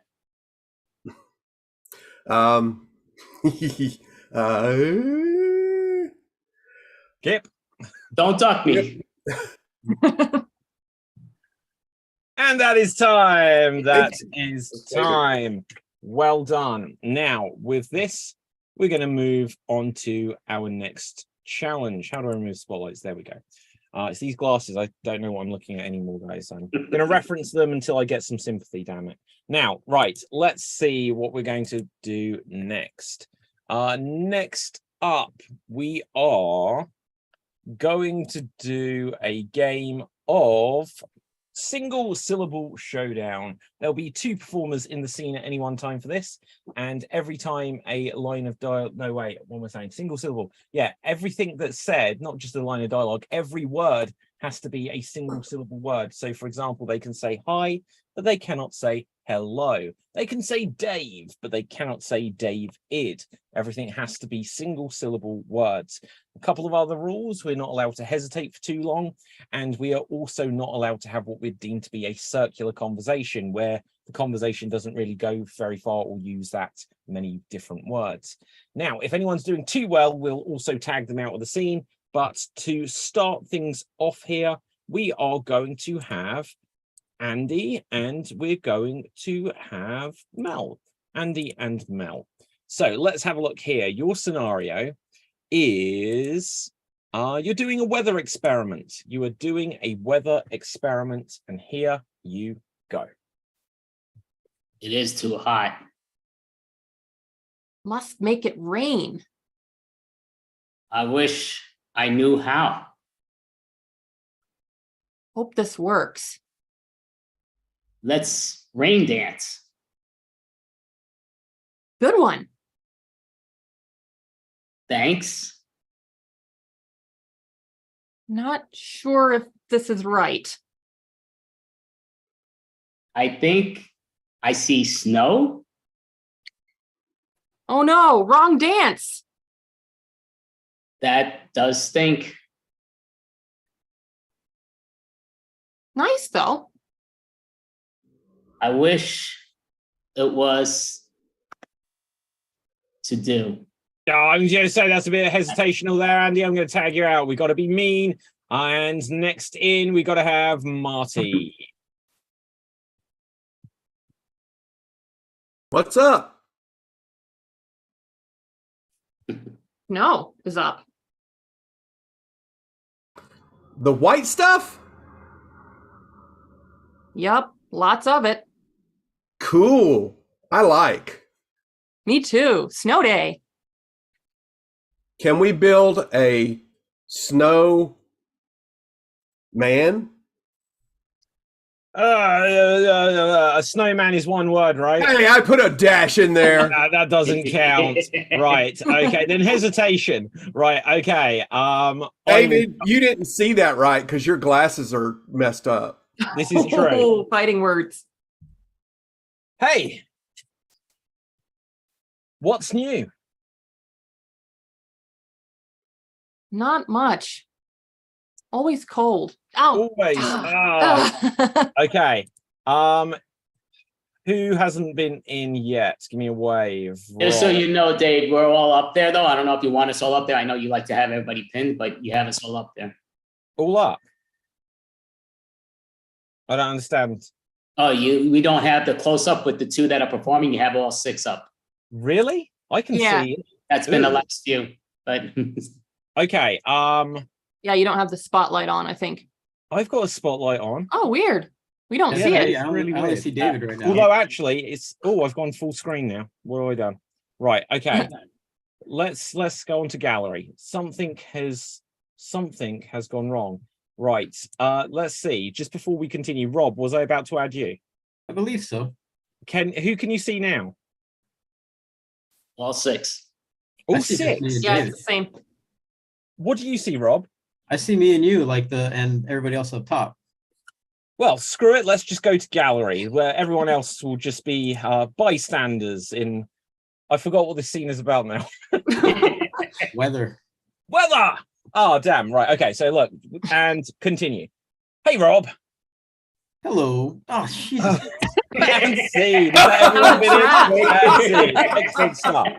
Now, what we're going to do, I'm going to see if, we're going to do some 1-minute remakes because if we can. Caroline didn't play yet. She's still got to play. Oh, Caroline, you are in. Go.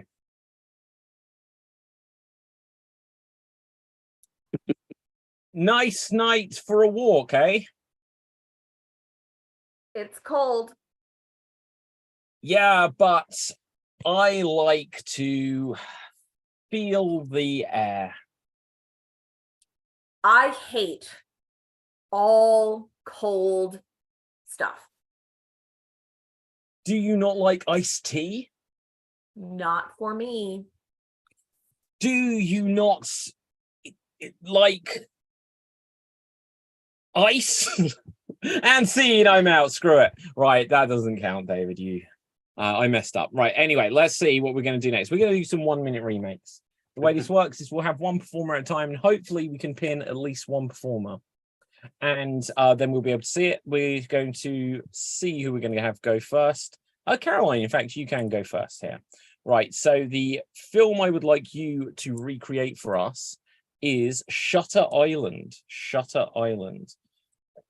Now let's put you onto Spotlight. Can everyone see just Caroline? Yes. Yes. Yes. Fabulous. We're back in business. Now you're going to have 1 minute to recreate Shutter Island, and here you go. Well, this is an island for sure. But there's crazy people on it. Hello there. Yeah, there's crazy people on this island, and we're going to need to shut it down, as they say. Okay. No, I really hope I'm not one of the crazy people. Oh, you're not. Oh, I'm not? How do you know I'm not one of the crazy people? Oh, because I'm in your head. Oh, because you're in my head. So I'm not crazy. That gives me the impression I might be crazy. No, it's fine. Well, but I'm talking to you and you're not. I have to be crazy. If I'm talking to you, then I must be insane because you're not me and I'm talking to you, but you're saying you're in my head. Oh no, I just think that you're talking to me inside of your head. And that is time. That is time. So let's see. To go next, we are always going to be me. It's going to be me. So let's replace the spotlight. Hopefully that will still work. Can one of my fellow performers suggest a movie for me, please? Friday the 13th. Friday the 13th. And here I go. Okay, everyone, gather around the campfire. We're gonna sing some songs. We're gonna have some marshmallows here. It's the annual summer camp for Camp Crystal Lake.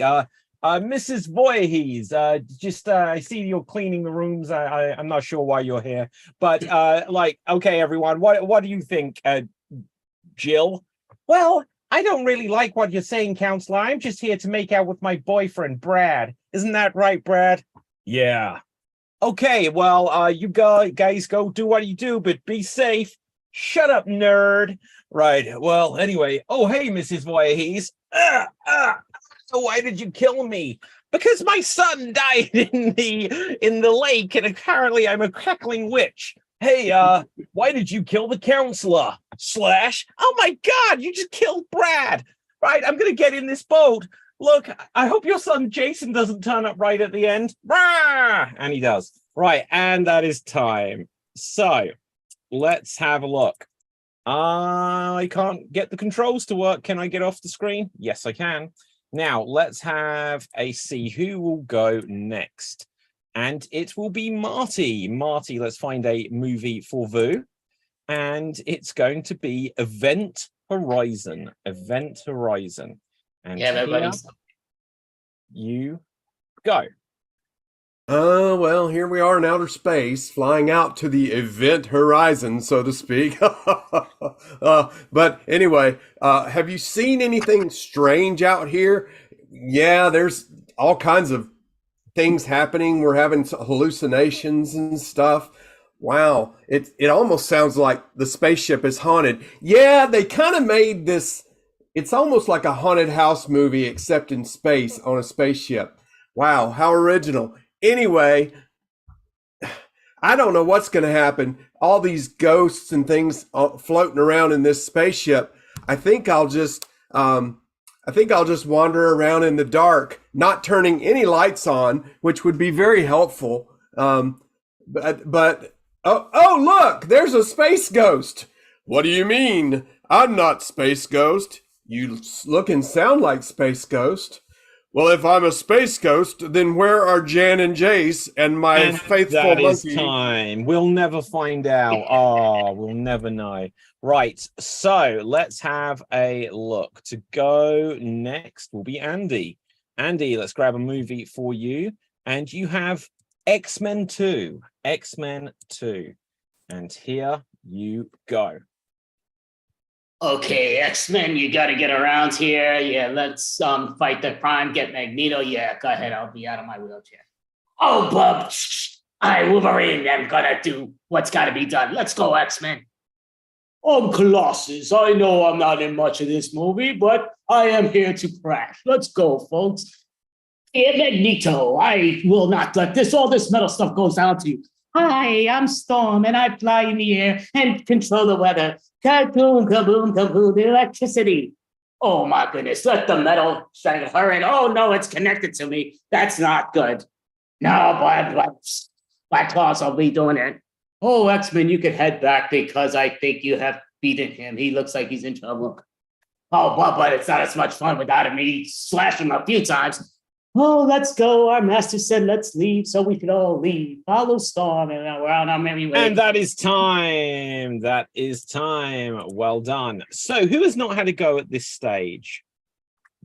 Rob and Mel. Let's see who will go next. Mel. Let's get you onto Spotlight. And for you, we have Indiana Jones. Now, you can decide which one, because it doesn't say. Indiana Jones, or maybe it's all of them. Who knows? Now, with this, 1 minute, and here you go. Okay, I'm the coolest history professor ever because I go out there and actually have adventures. I don't just talk about adventures that happened 200 years ago. In fact, I'm looking for a lost ark right now, and it belonged to some weird Nazis or something. I don't know, but I'm going to find it, and I'm going to take it from the bad guys. And they're going down as long as I don't run into any snakes. Oh my God, there's a snake. Oh my God, dude, you're seriously afraid of snakes? What are you, like 80? Where did you come from? Why are you even here? I'm your son. Don't you remember me? Yeah, remember that night 30 years ago? 30 years ago? I'm not 30. Okay, fine. It was 20 years ago. All right, guys, we need to focus. We need to find the lost ark.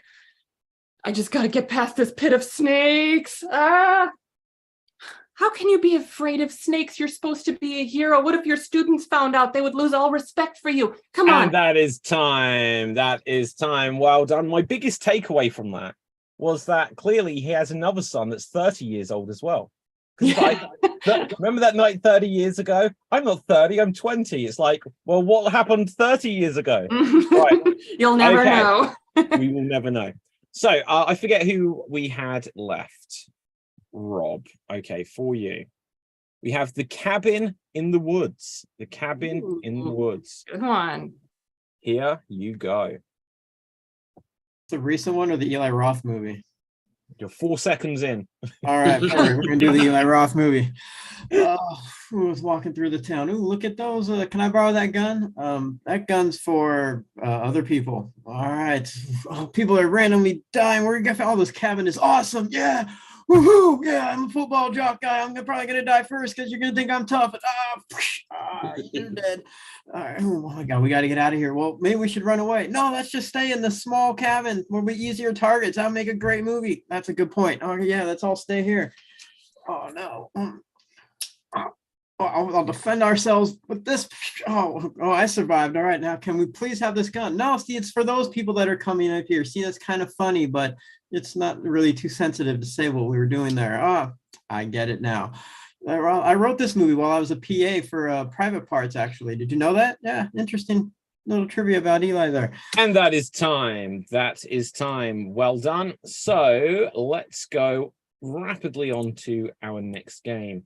And for our next game, we're going to have a game of 99 blanks. We're going to tell some jokes, which will follow the rhythm. 99 blanks, walk into the bar, and the bartender says your punchline. Place the word blanks with name of a profession, and we'll find out what our first profession is. If you have a joke, give away so that we don't all come in at the same time. Our first profession is going to be a navigator. A navigator. 99 navigators walk into the bar. If you have a joke, give a wave. Mel. 99 navigators walk into a bar and the bartender says, well, this night is going south. 99 navigators walk into a bar and one of them says, guys, we're meant to be at the North Pole. Damn. Right. Okay. Caroline.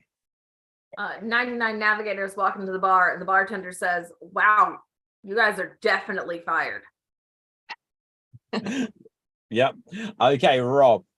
99 navigators walk into a bar and the bartender's looking over his receipts, seeing how many things they're working on, how many things they get rid of well, and one of the navigators says, what's your clearance, Clarence? Andy. 99 navigators walk into the bar. The bartender's like, oh, how may I help you, gentlemen and ladies? They said, don't worry, we know where we're going. Left, right, left, here. Destination. Okay. Anyone? Right. Okay, 99 navigators walk into a bar and the leader of the navigators goes up to the barmaid and says, look, I want a really particular cocktail. Do you have an oceanic sunrise? And she says, what does that encompass? Rob. 99 navigators walk into an airport bar in the mid to late 80s and they start having a Disney pun and they say, yeah, got to catch the plane. It's the Flight of the Navigator. Caroline. 99 navigators walk into the bar and the bartender says, hey guys, we're closing. And they go, at last. Too bad. 99 navigators walk into a bar. The leader goes up to the barman and says, oh, hey, it's you. I've forgotten your name. The barman says, it's Ray. Duh. Right. Anyone else for navigators? Andy. Got this from David. It just makes me thinking, but 99 navigators walk into the bar. The bartender's like, oh, perfect. We have the comp here for you. And they say, ass. Okay, Rob. I think this is right. I could be mistaken, but 99 navigators walk into a bar and there's a game on TV and they can't really tell who's winning. They say, what's the score say? See? I think he directed that movie. Okay, Mel. 99 navigators walk into a bar and the bartender says, we're closed. So the navigators say, gee, P.S., what are the coordinates for the next bar? Awesome. Okay, let's mix it up and change what we're going to have. We're going to have 99 mathematicians walk into a bar. Oh, it's all highfalutin stuff tonight.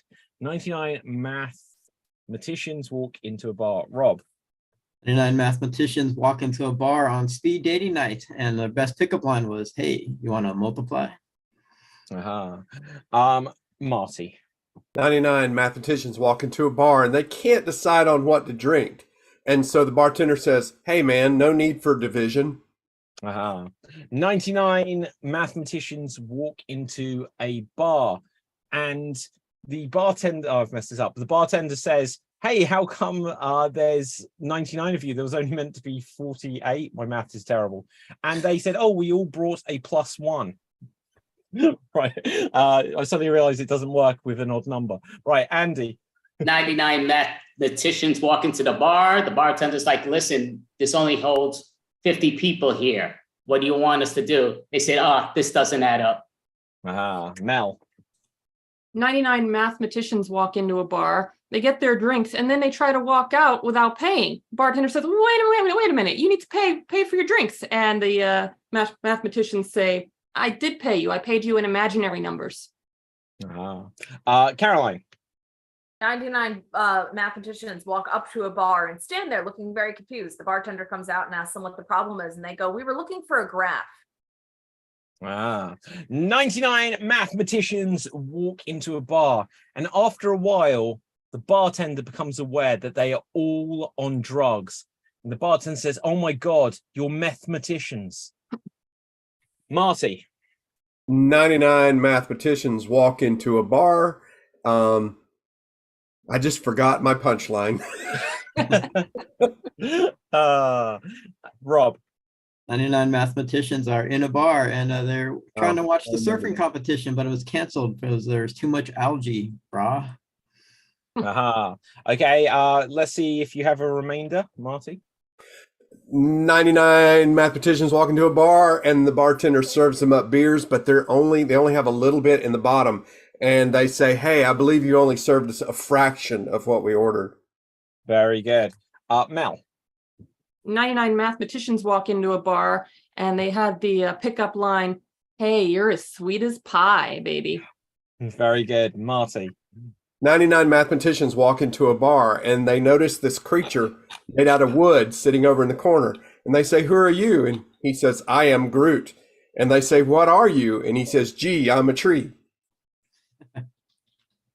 Yeah, very good. Any more for mathematicians?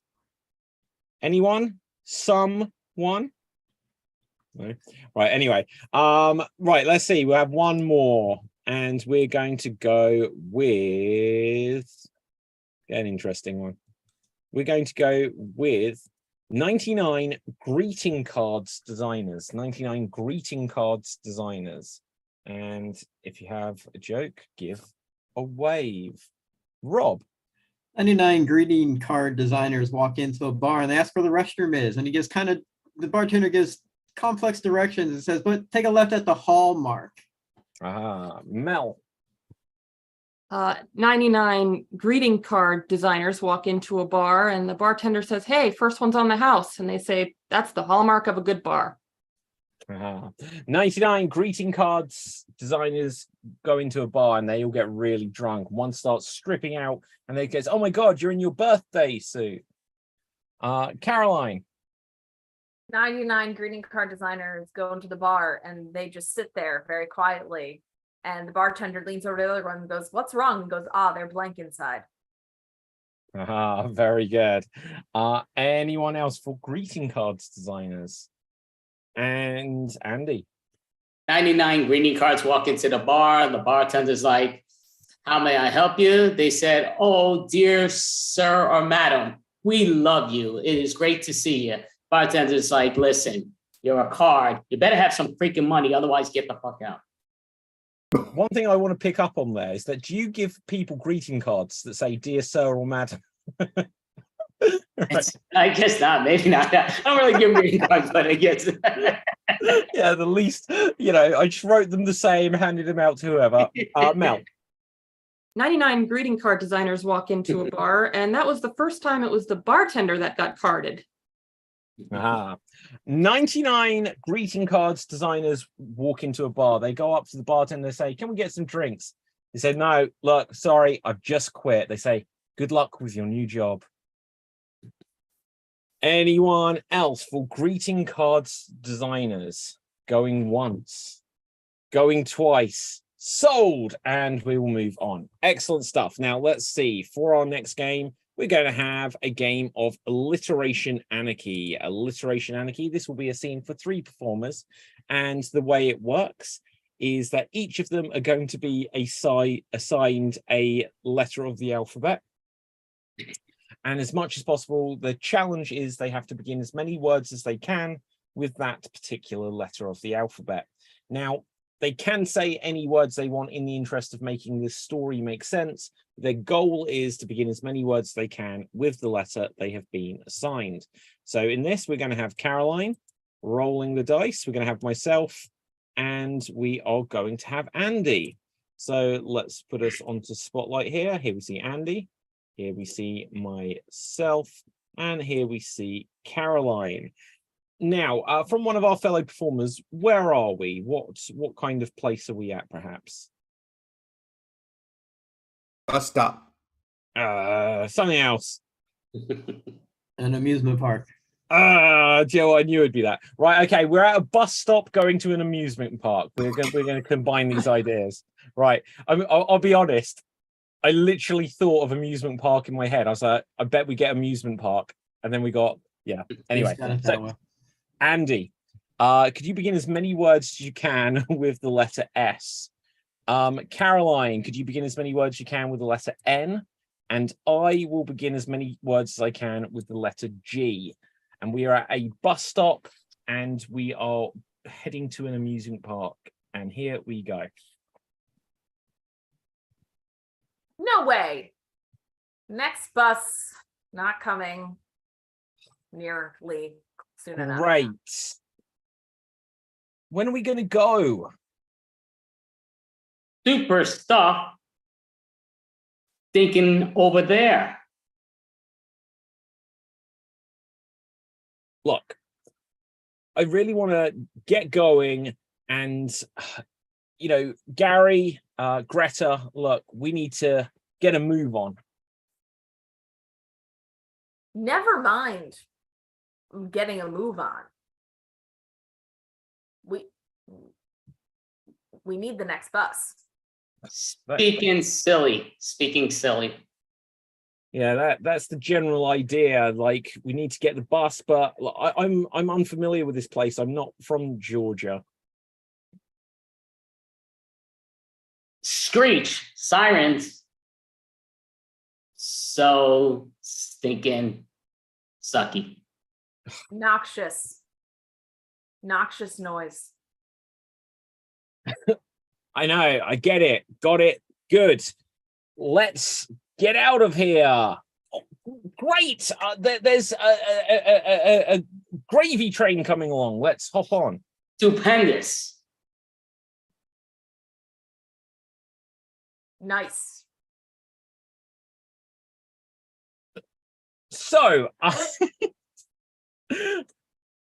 1 second. No seconds. Sing Shebop. Nonsense. Oh God. Look, general admission costs $1,000. No. Never mind those nepotistic millionaires. Simple studies show stupidity. I want to go on the great big wheel. I think it's called like the grinder. The Nexus. Next Super generation idea. Yeah, Gary, that's good. Now, I have lunch I've got a Gatorade. Glug, glug, glug. Staring. Saliva. Nuts. We need to have nuts. Right, I'm just going to pretend that I'm there now. So, like, I'm just going to imagine I'm on a great ride. Geronimo! Sweet. And scene. Well done. Excellent stuff. Fabulous. Now, we're going to move rapidly onto our next challenge, which will be for the other three. And let's have a look. We are going to have a game of extreme choices. Extreme choices. The way it works is you'll perform a scene at any point. I can call out new choice. If I call out new choice, then whatever the last thing you said will be you'll have to replace it with a new choice of a line of dialogue. Additionally, I could call out new physical choice or new emotional choice, and then whatever the last thing you did will be erased from the script and you'll need a new choice. So your scenario is it's games night. It's games night. And here you go. You've got to stop flipping the table when you lose Scrabble, Marty. I hate to lose. You probably shouldn't play because you can't really spell that well either. What? Come on now. Why won't you accept K-A-T as cat? That is a name that's not a word. I don't make the rules. Just enforce them when they're broken. You guys have been totally unacceptable in behavior as after you got that Scrabble dictionary. We were tired of losing the words we didn't think existed. Yeah, I knew glass had 2 S's. You know, fluty snoot is a word. I looked it up in a different dictionary. New choice. Flaggy naggy is also a word, and you can't tell me otherwise. You keep thinking of the band Flogging Molly. New choice. You are absolutely ridiculous, Marty. Like we went to school together. You're making me look bad. Why can't we play a game that I want to play? New choice. Why can't we go outside and walk the dog? I think you're trying to distract from the issue here that you keep using Swedish words in an English game of Scrabble. New choice. I think you're distracting from the issue that you made up a word, doggy poo, as one word. That's definitely not one word. And you don't even own a dog. You walk the dog with your yo-yo. I mean, you're New kind of emotional choice, Rob. What was that? New emotional choice. Marty, when you talk like that, it's just so heartbreaking that you're so delusional. I mean, you just own a yo-yo. You don't even have a dog, man. I'm saving up for a dog. Well, it definitely shouldn't be a Chihuahua because you can't spell that. New choice. It definitely shouldn't be a dachshund or any German dog, really, because you cannot spell that. And quit betting money on the games because you lose. You're never going to be able to afford a dog. You keep losing all your money. Rob, new emotional choice. Damn it, Marty. You're trying to save money. You're not even paying me half the rent you owe us for this apartment. And now you're trying to save up for a dog too? If I give you the money for rent, I can't buy a dog. I can't buy the dog's food. You want the dog to starve to death? Yes. New choice. Well, that'd be an improvement then from being walked by you, I would think. I think game night from now on is a bad idea. You guys just can't seem to handle it. You know, I think we should just stick with Pictionary. Mel, new physical choice. I think we should just stick with Pictionary. That's a game I can win because I'm so good at drawing. New choice. That's a game that my mom used to play, and it gives me, it triggers me. New choice. That game was created by the government to subvert your minds. I've heard that before. New choice. Really? The government? What'd they do? Tell me more. I think you're clearly thinking of Monopoly. New choice. You're clearly thinking of Clue. New choice. I I think you're thinking of Battleship. It's linked with the military. It's right there. And scene. Smart Well guy. done, well done. Excellent stuff. Now, Fabuloso. We got a little bit of time.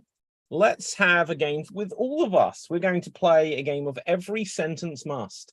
And the way this works is we'll perform a scene where every line of dialogue we say must have a word from a particular category in. And so, for example, if every sentence must have the name of a food in it, then we'd be like, oh, we don't want to say, oh, you want to eat some chips. You might want to say, oh, you've got a chip on your shoulder. So we'll use the words creatively if we can. Right, let's grab a scenario for us. It is trash collection day. It is trash collection day. Okay. And let's have a thing. We may be being joined by another, unless he's on the next show coincidentally.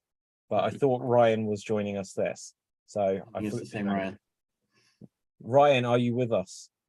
With you. It's Ryan. Hello, Ryan. How you doing, Ryan?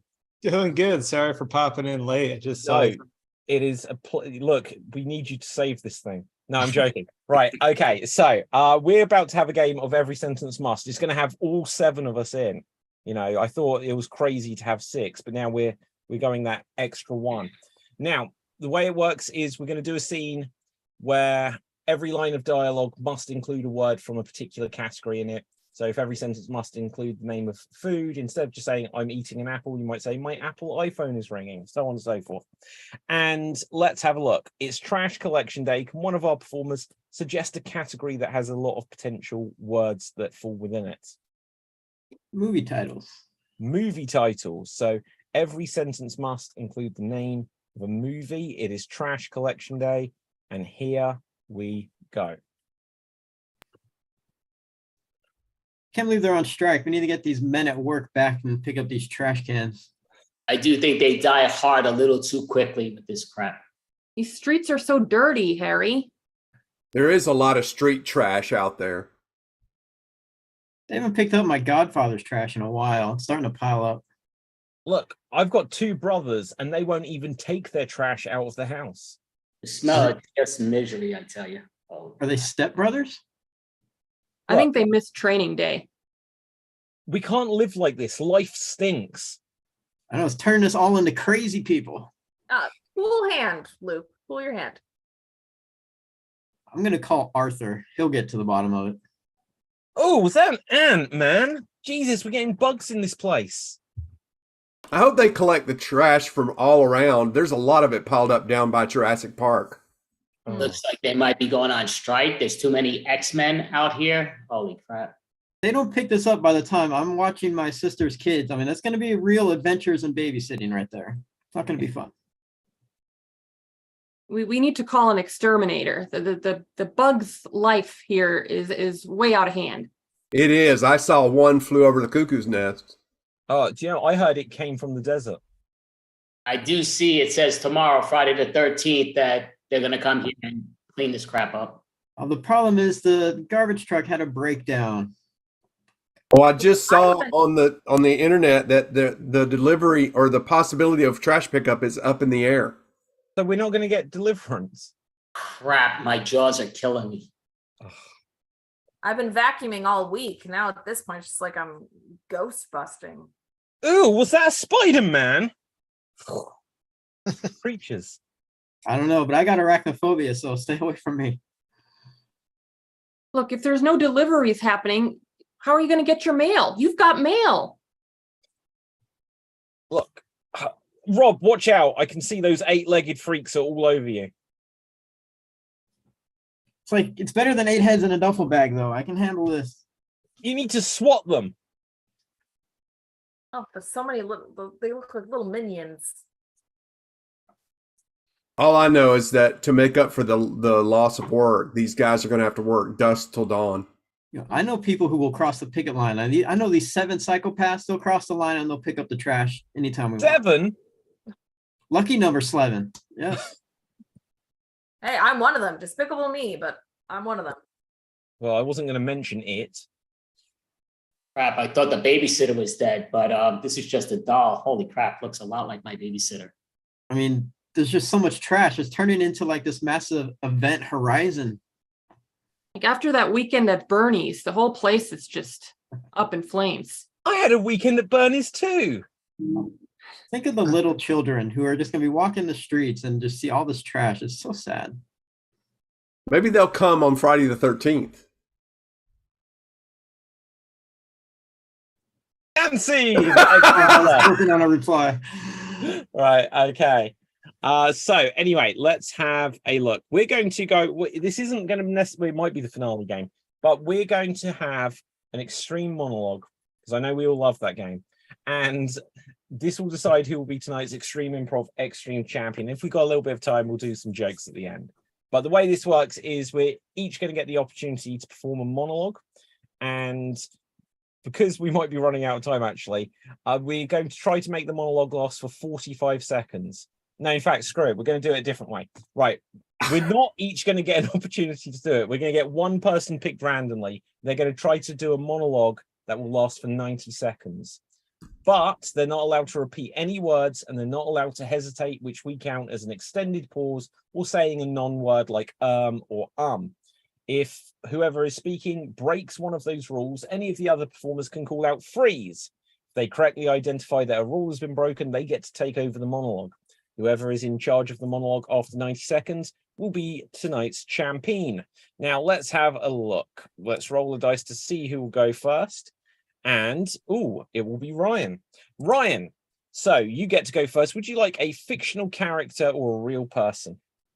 Let's try fictional. Okay. You are Dana Scully from the X-Files. You are Dana Scully. Your scenario is the Munchkins are revolting again. You are Dana Scully. The Munchkins are revolting. And you're trying not to repeat any words or hesitate. If anyone notices that Ryan does, then call out freeze. And here you go. Fox. Mr. Mulder, sir, there needs to be science involved in our assessments of creatures, both supernatural, fictional, wild, outlandish, ghostly, demonic, vampiric, skeletonian, alien, unearth-like, beautiful, dangerous. Freeze. This is really bad. I was being kind earlier, but because you've got a winning formula, I'm going to say that you hesitated when you said supernatural and said it wrong the first time. So, right, I'm going to take it, and I'm Dana Scully. 48 seconds left, and here I go. The truth is out there, Fox. You always said that. Look, the smoking man in the corner. I can tell there's a conspiracy. Okay, good. Who called it first? I think it was Ryan, actually. I heard the twice. Definitely did. And you're back in, so you get a clean slate of words, and here you go. I wish demons would stop hurting us. These creatures pain me. And science in general needs evaluations, chemistry experiments, biological devices measuring chaotic incidents. Need you to have better judgment, not superstition. And that is time. Well done, Ryan. That means that you are, in fact, tonight's Extreme Improv Extreme Champion. So well done. Well done. You are tonight's winner. Now, I don't know how we've got 5 minutes, so let's just end on a line game. We're going to play Stopped by the Copper. The way this works is we're going to tell jokes which will follow the rhythm. Why was the blank? Stopped by the copper. And then we'll make up whatever punchline, give away if you have a joke so we don't all come in at the same time. And I don't know if policeman works for this one because it is a policeman. So why was the cook stopped by the copper? Why was the cook stopped by the copper? If you have a joke, give a wave. Caroline. Why was the cook stopped by the copper? Because he took all of his pots. Aha. Marty. Why was the cook stopped by the copper? Because there was a fork in the road. Aha. Mel. Why was the cook stopped by the copper? Because he was burning rubber. Ah, very good. Okay. Anyone else for cook? Rob. Why was Chef Jeff stopped by the copper? Because he was baked, man. Aha. Andy. Why was the chef stopped by the copper? Because he was pulling out too much gas. Aha. Why was the cook stopped by the copper? Because he was a cook dealer. Right, Ryan. Why was the cook stopped by the copper? Because the recipe called for a Teflon cooking device, not copper. Okay. Caroline. Why was the cook stopped by the copper? Because his whole alibi was a lot of crockery. Andy. Why was the cook stopped by the copper? Because he was a real ham. Mel, Marty, and then Rob, then we're going to mix it up. No, mine's not good. Why was the cook stopped by the copper? Because he cut somebody off. Marty. Why was the cook stopped by the copper? Because he was using spicy language. Rob. Why was the cook stopped by the copper? Because she was acting very recklessly and she had a bun in the oven. Okay. So why was the delivery man or delivery person stopped by the copper? Why was the delivery person stopped by the copper? If you have a joke, give a wave. And that was that. Right. Okay. Andy. Why was the delivery person stopped by the copper? Because he had donuts. Anyone else? Why was the delivery person Rob? Why was the delivery person stopped by the copper? Because it was the Fed's ex and just wanted to catch up. Why was the delivery person stopped by the copper? Because he'd really messed up someone's life when he blackmailed them. Right. Marty. Why was the delivery person stopped by the copper? Because he wanted to see what Brown could do for him. Okay, Mel. Why was the delivery person stopped by the copper? Because he was threatening people and saying, "You want a pizza, me?" Very good. Caroline. Why was the delivery person stopped by the copper? Well, the cop said it was because you PS'd him off. Very good. Ryan. Why was the delivery person stopped by the copper? Because he wanted to put him in a jail parcel. Right. Marty. Why was the delivery person stopped by the copper? Because he was going too fast and he was very afraid. Why was the delivery person stopped by the copper? Because he didn't stick to the letter of the law. Andy.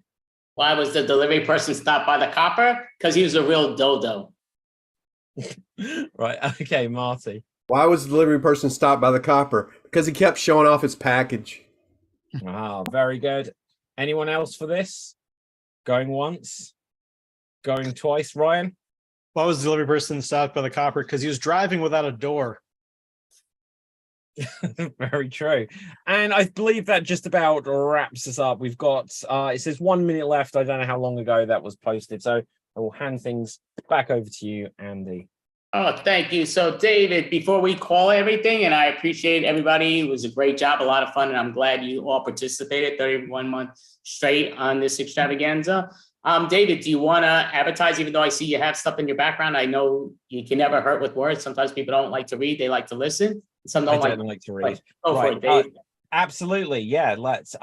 If my subliminal messaging hasn't worked, guys, then do go over to www.youtube.com/extreme improv and smash that subscribe button. Also, check out any of my other YouTube channels. Check out any of our other shows. We do several a week. You can find out all of them on the Extreme Improv Facebook page or at www.extremed.tv.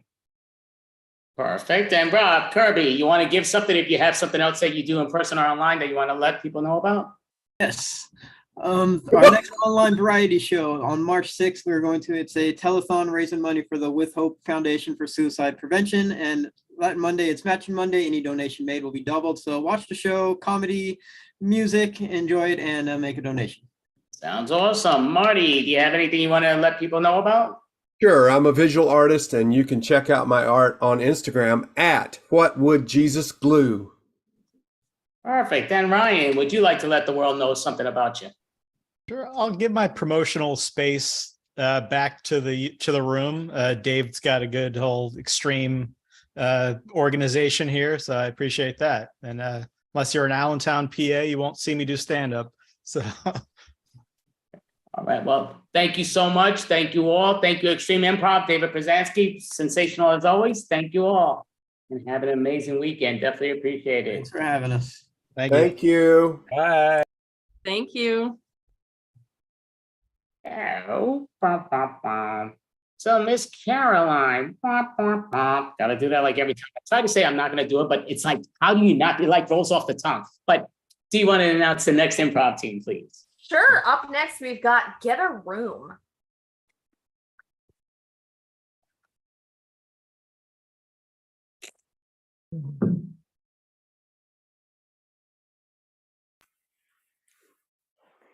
Hello, we are Get a Room. And go ahead, Michelle. Hello, hello. We're so happy to be here. And once again at your incredible theater. And we just wanted to say that, as many of you know, we are an all-women troupe, and we bring a picture up, which you will see momentarily. And in that picture, we will display a variety of a room, which has many objects, and then we will bestow those objects onto each other, and we will embody those objects for hopefully your fun and entertainment. So let me put the picture up. Hold on a second, and you'll see it.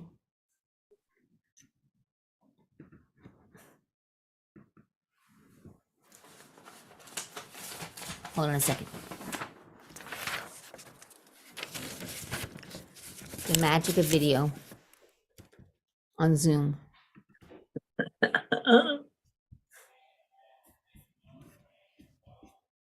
Waiting with bated breath. It's going to be so worth it.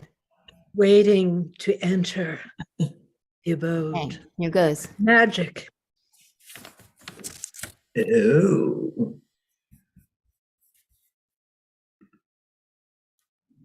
Well, let me put the color on. Hold on a sec. Even better. This is going to be even better, people. Okay.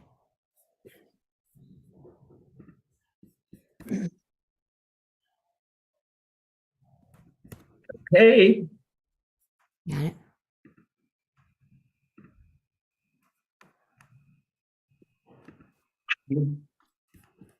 Ice cream son. When you come into this diner, you can get some Bordens. Me. Well, anyway, I'm the advertisement for the ice cream, and I hang center stage in this diner, this colorful diner. Sometimes I get a little weary of just kind of hanging there. But when I see the looks on the people's face when they eat the Borden's ice cream, then I know that my advertising has worked. Oh, well, let's go ahead and meet one of the red swirly stools. Here I am. Here I am. I am a red swirly stool. I used to get giddy. I used to feel drunk from all the swirling, but no more. You see, what I do is I choose a spot on the wall. When I turn, I can twirl all day long now. I no longer feel dizzy. I no longer feel sick to my core. I choose a spot on the wall. It's easy now. I feel calm within. Try it next time you've got a twirl. I'm telling you, it's my secret. Now, I'm going to introduce you to my very good friend. The white linoleum top table.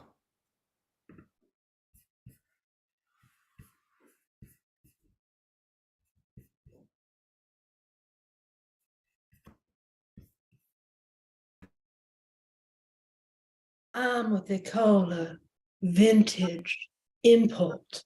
from the 50s. I came up from Louisiana when I was a young white thing.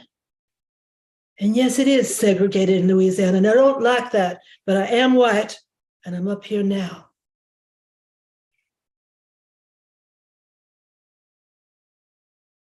It looks very real in here, doesn't it? It looks like a 50s holdout, but it isn't. I'm the only genuine 50s article in this entire room.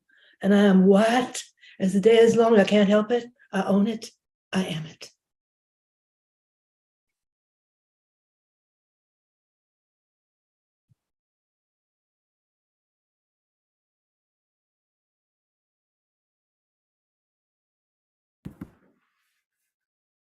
I like your instructions about twirling, even though I'm rather flat against the wall, so that doesn't help me much.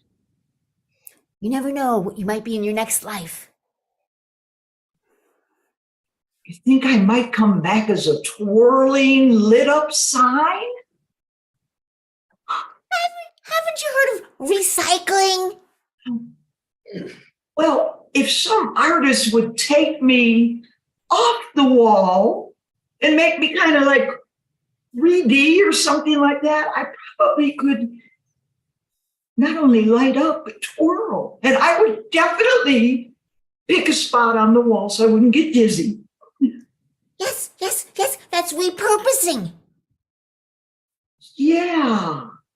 I mean, I think more people probably should think about repurposing things in their life instead of just buying all that new stuff all the time. You know what? That's upcycling. That could be upcycling. Oh, you are a very, very, very smart soul.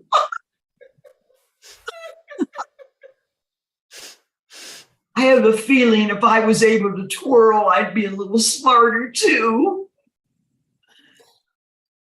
I'll try not to let it go to my head.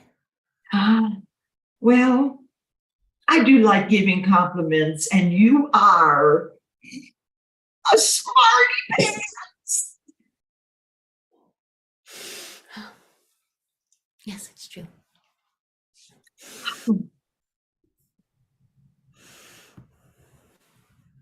Go ahead. Do a little twirl for me. Oh, other direction now. Other direction. For me, it's easy now. Oh, you look like it was always easy. Well, no, it was easy for you to do that. Oh, no. In the beginning, it was, well, disorienting. I can see that. But you're all grounded now. Is that what you are, grounded? I'm used to it. That's a punch word I hear, grounded, you know. I think I was grounded, but I'm actually quite unstable. Really? Yes. Unstable? I am. I would never know it to look at you. Yes, I am. I know, right? I know. You probably can't even see all the stains all over me that have been, they tried to bleach me away, but they're there. All the ketchup and the blood sometimes, and mustard and the oil, the grits, a lot of grits. Oh, I think I see a grit mark. Thank you. I think that gives me character. Tells you where I'm from. Anyway, never mind me. Never mind me. I like your color awfully much. I wish I was your color. It's a nice red. You don't seem too excited about it. That's fine. That's fine. I don't care. I don't care if you're excited about it. I am excited about it. I'm very excited about that color. That's what I am. I was admiring your grit marks. Thank you. That's fine. I mean, hanging here, shining down on you. I'm really glad they brought you to this diner. Well, thank you, ma'am. Thank you very much. You know, you do shine right pretty on my surface. You make me kind of glow. Yeah, Yeah. And don't worry about it. The stains aren't really that obvious. Well, guess what, Mrs.? I don't mind the stains. I am proud of my stains. Proud. Well, that's even better. I mean, because you got to own what you are.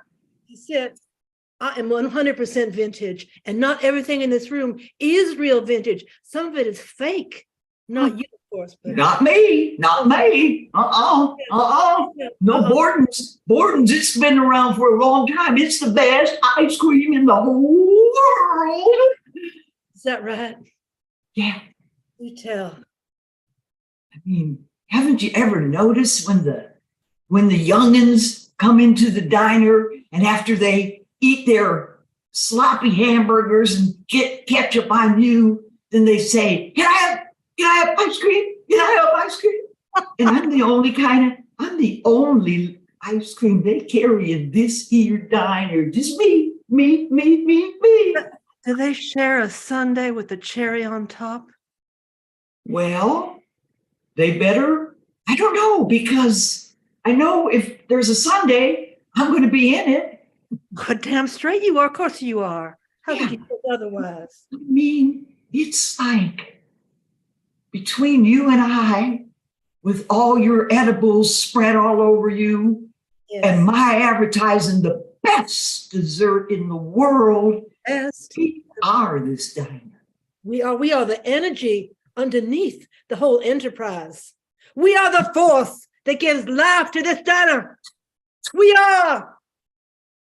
Oh, we are. You are a firecracker. Yes, I am. I mean, I think that. I think maybe, I don't know. I'm hoping some people come in here today. No. I don't know. I gotta hide, but I can't. I gotta be very still right now. I want to go. I'm gonna be very still right now.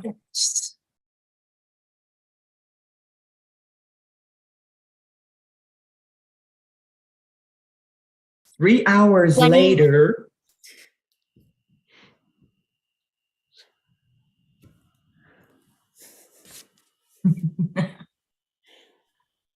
Still waiting. I mean, this is a slow day for this diner. Very slow. I'm going to shine a little brighter. Maybe it'll bring, I don't know, maybe it'll bring. Okay. Somebody. I like being here with you. I like it, but I know what you mean. It's a little bit like, it lacks a certain je ne sais quoi, I don't know. Like something. Down the street, we would never accept this. This is unacceptable. Sometimes I think the owners, they get a little worried because it's not enough people are coming in. I don't know. I don't want them to worry. I like them. You don't think they're going to shut us down? No, we're at what they call an institution. An institution? What's an institution? Well, it's something that's been here a long time and going to be here a long time further.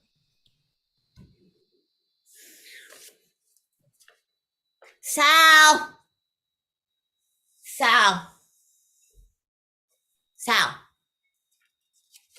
That'll be 3 malteds, 3 chocolate malteds. Yeah, come on. 3 fries. Right, a burger with extra cheese. Extra cheese. Medium. 2 grilled cheese with tomato. And a little faster this time, Sal. Extra juicy. That's a big order. Maybe they're starting out with dessert. Man, this place, if he doesn't get those damn orders done faster, I don't know if we're going to be able to stay in business. Trying so hard.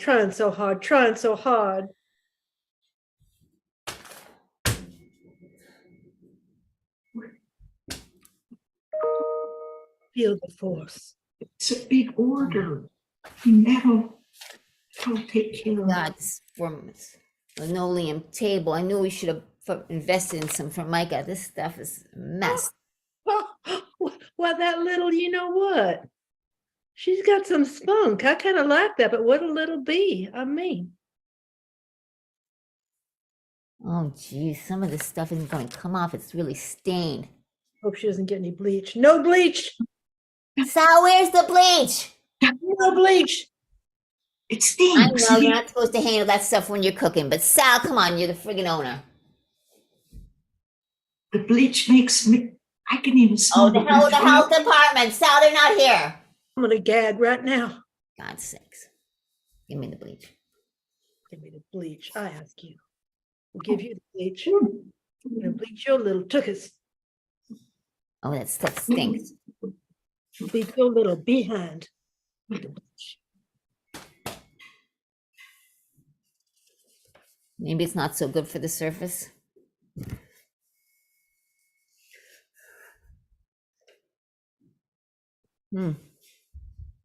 Let's mix that with some vinegar. Oh shit! Oh shit! That's not good. Get that off right now. You get that off right now. You get some water right now. You get that water. You go get that pail, that dirty pail in the corner. You get the water. I don't care if it's dirty water. Oh You man, go. that's class. Go get the water. Go get the water. Go get the water. Okay. What's going on over here? Oh, I gotta fix this picture on the wall. It's crooked.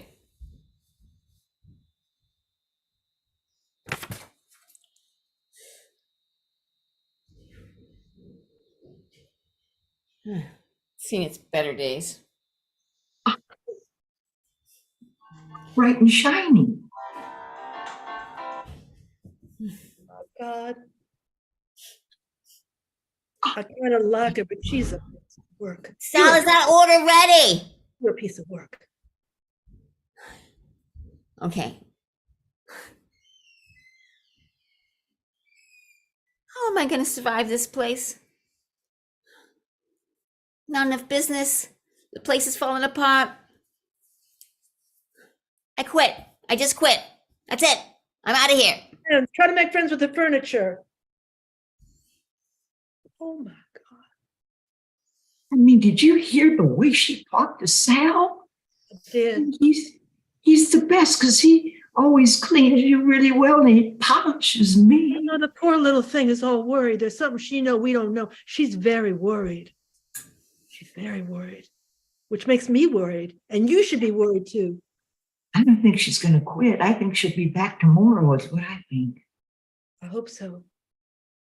I mean, that was a big order she gave to Sal. Huge.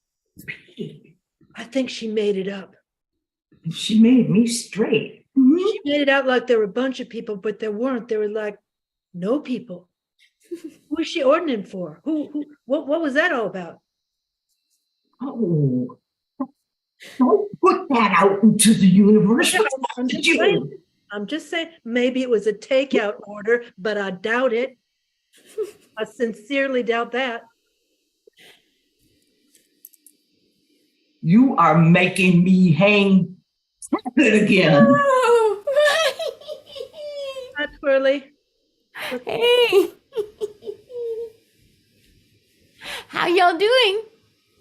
You need to talk some sense to that white table because she's putting bad things out into the ether, the universe or something. She's ordering food for nobody. No how and no when, nobody, just to pretend that they're customers and there aren't any customers. Oh, Louise, she'll be back. She just has her moods.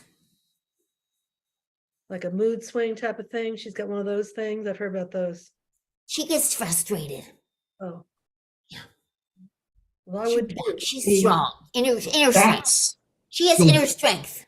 That's the way I want you to be, is positive, not spewing all that negativity. I'm just being realistic, but you know, I like her. I'm just picking up on the vibe. sometimes realism's not all that. You crack me up. That's true. You got a point there. I agree. I'll give you that one. I'm gonna give you that. Yeah, I mean, just think about rosy futures like our whirlabout there. She's rosy. Yes, she is. But I'm vintage and I have a lot of experience. You're vintage, she's rosy, and I'm a shiny artifact. That's a good combination right there. Yeah, You could take this show on the road.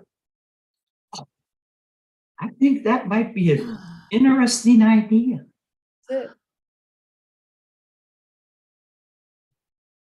I don't know. I think it's better just to go round and round one place, not to actually leave. I don't think leaving is a good idea.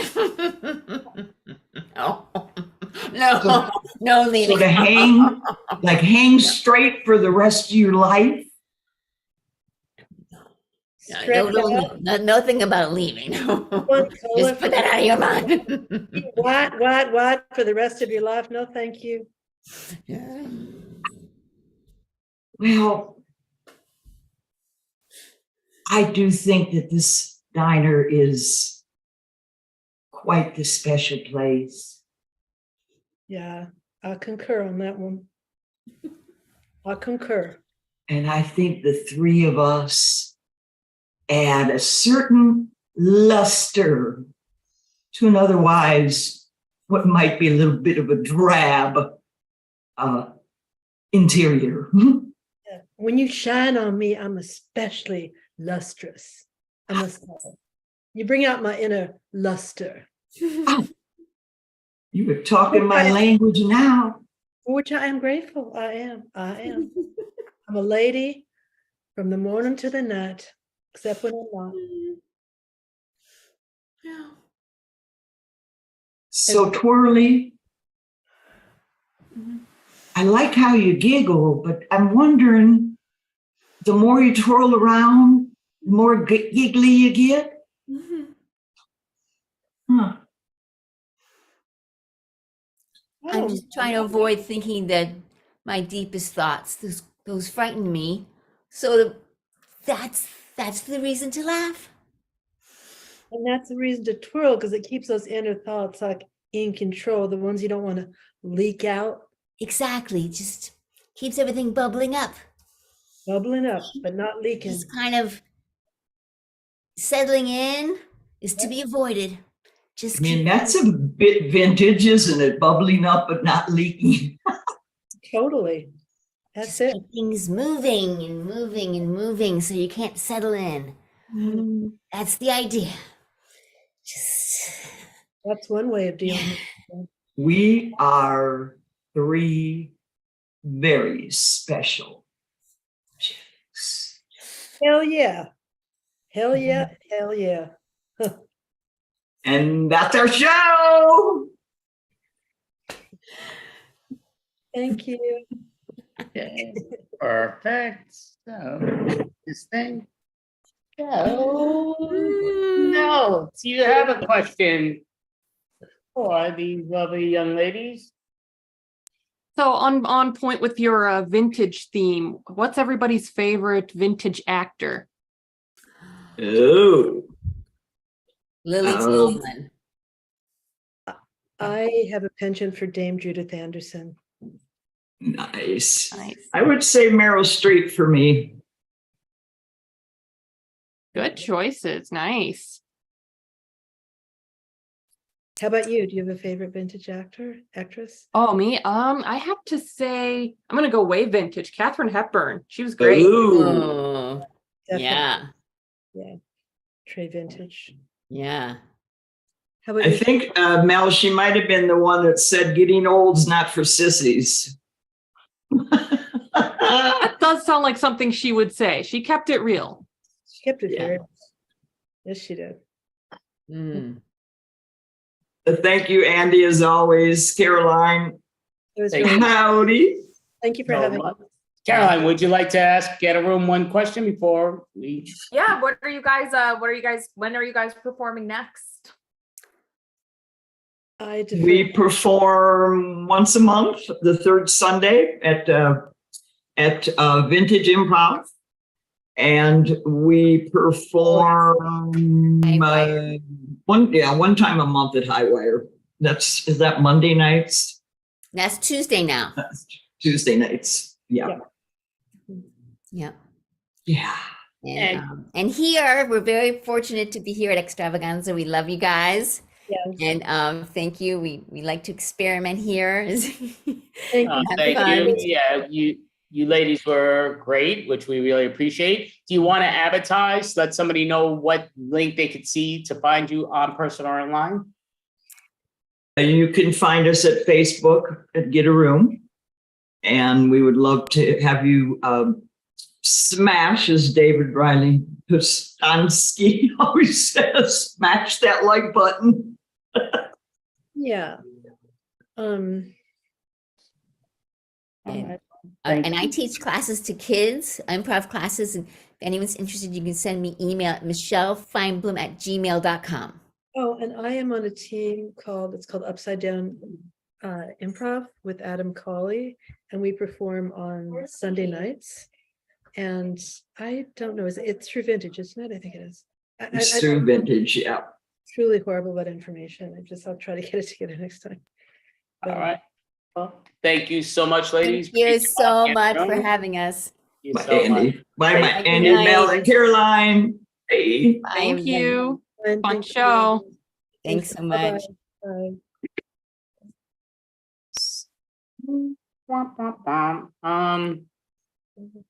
Sorry. Yes, Caroline, if you would like. I know we're all on it, but go ahead. Would you like to introduce the next team? Yes, next up, we have the illustrious Clam.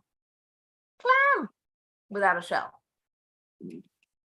Hello. What's up, ladies? So, as those that have been watching the show do realize that Caroline likes to just say one word. She doesn't like to ever give the whole names of names. We're not the first that she did that too, but this is efficiency. Oh, we don't need long titles. We just get on with it. Slap, slap, slap like that. Short is better. Short is better. Originally, it was called Clam, but then I was kind of told by, listen, your way, but got to realize doesn't sound right. And I said, oh, okay, let's just that was taking initials, the original initials, but that's all good. So, so what I would say, I mean, as many games pop into my head. Would you ladies want to do living room? Simple to the point. I think we all know that game. So we'll do living room. That works. Living room. Okay, cool. Yeah. And I do have cards here, so I'll just mix up the cards here. We'll just give us thing, then I'll take it out of the other games. All right. This will give us our suggestion. So just anyone yell out stop for me, and then I'll put the first card. Stop. Okay, so cat. Everybody suck it up. Boy, that screen's gonna eat it up like cat. All right, so cat won't be in our later scenes, but all right, so cat.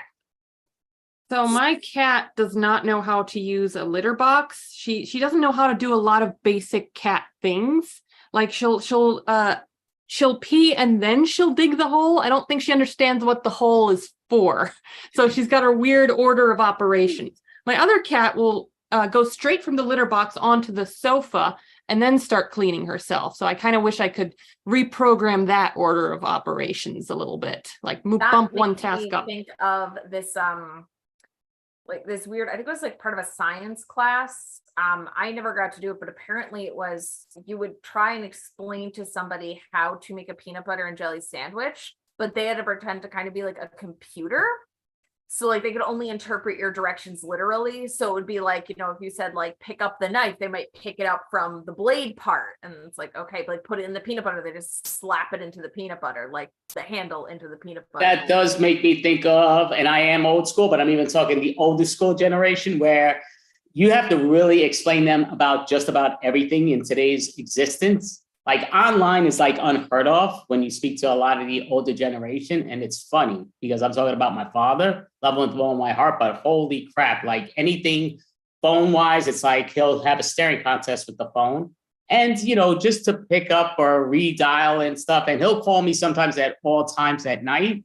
And it's a butt dial, but he actually thought he was calling somebody else and what's what. So I don't, but, it's just weird because to me, old school style seemed to go a lot easier. Today, you tell somebody, meet me here, you're lost it, you're 5 feet away. That reminds me of when somebody texted me and it was clearly a wrong number, but like they wouldn't take the hint. They were like, hi, like it was like, I don't know, Daphne, like really nice meeting you. And I was like, oh, bro, no, not Daphne. And they were like, oh, okay. Well, are you single? Are you a lady? Would you like to date me? And I was like, bro, like Daphne didn't want it. What makes you think the wrong number, am interested in you, the wrongest number, and going out on a date? And he just kept trying to make it happen. And I was like, stop texting. And I stopped texting. He just kept going.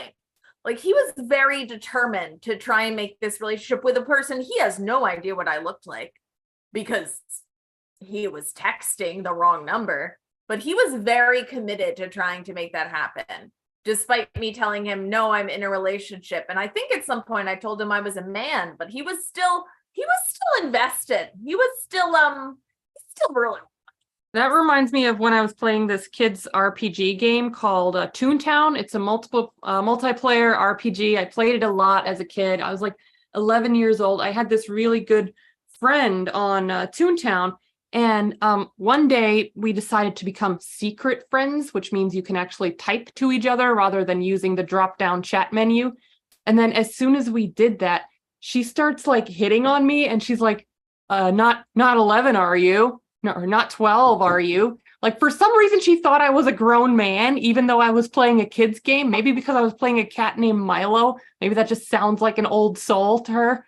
That reminds me of like the old school. And I was around I think like 11 or 12 too is the age. You said 11. That reminds me around age 11 or 12. So it was around the time when AOL, America Online, first came out.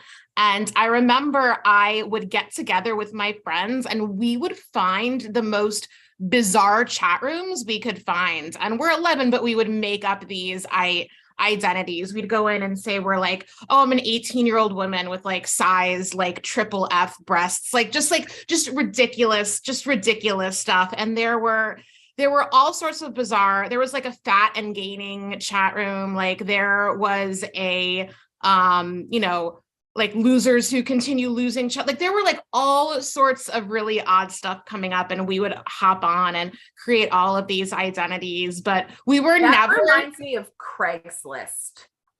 If you ever go on Craigslist in the free section, there is an abundance of insane items that have been created at some point by someone and somebody got them and now they are trying to get rid of them. There's just so many weird things like lamps that are just like made from like Barbie legs, like just strange items that someone thought had some kind of value at some point in time. And now this reminds me of someone that I met whose dad liked to go into Skips and get stuff out.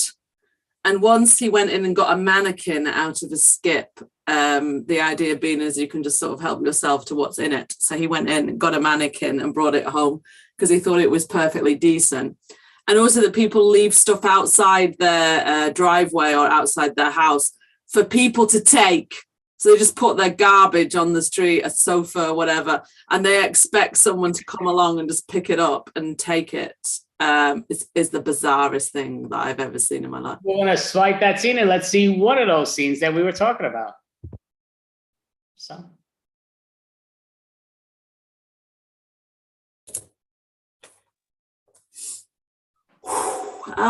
Can you help me with the sofa? Hi. Yeah, grab that and then, yeah, help you. Thank you. You know, actually, you're pretty handsome. I haven't seen you around the neighborhood. Right. Well, I saw you having a problem with your sofa. I'm trying to do you a favor. I mean, I appreciate. Oh, this is great. But you know what? I just wondered, are you single? I'm not sure you needed help with the sofa. So I'm trying to be a gentleman to help you with the sofa. Oh yeah, no, I get it. I'm taking the sofa from my neighbor. They left it outside the house, so I'm taking it. But also I'm sort of sick of online dating, swiping, and I thought I'd meet someone in real life, maybe. Right. I mean, maybe you could go to Starbucks or a bar. That's fine. But yeah, you could grab that end and I'll help you take this. Hey, why don't you sit on the sofa with me a minute? With the sofas right here, we could sit and have a chat together. Right. I mean, what's your favorite, thing to do of an evening? What TV do you like?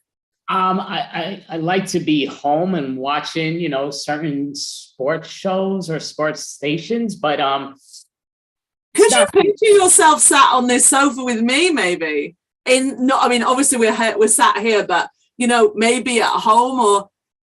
Right. I mean, that might work at the bar or at Starbucks. Again, you could sit at the couch on Starbucks, and I wish you nothing but the best, but trying to help you with the sofa. Okay, so you're just going to help with the sofa. You don't want anything okay, sorry. I'm sorry about that. Well, it's all good. It works. So yeah, just grab that end and we'll. Okay, I live about 3 miles in that direction, so if you wouldn't mind helping me carry the whole thing home, that would be great. Thank you so much. Soy.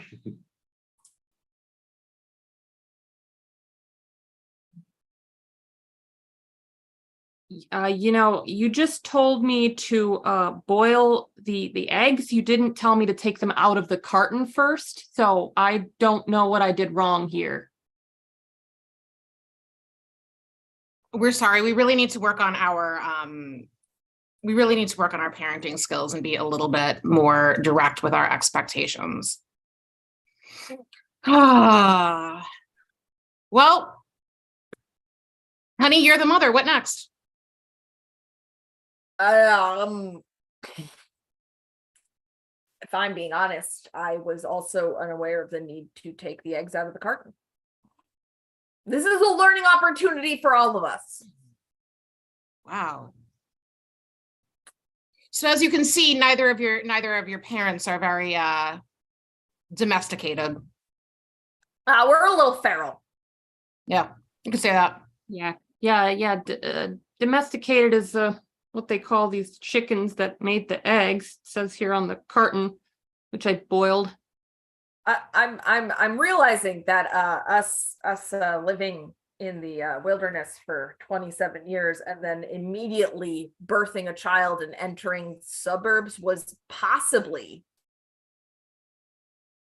Yeah, I think in a retrospect, I think we could have done things a little differently.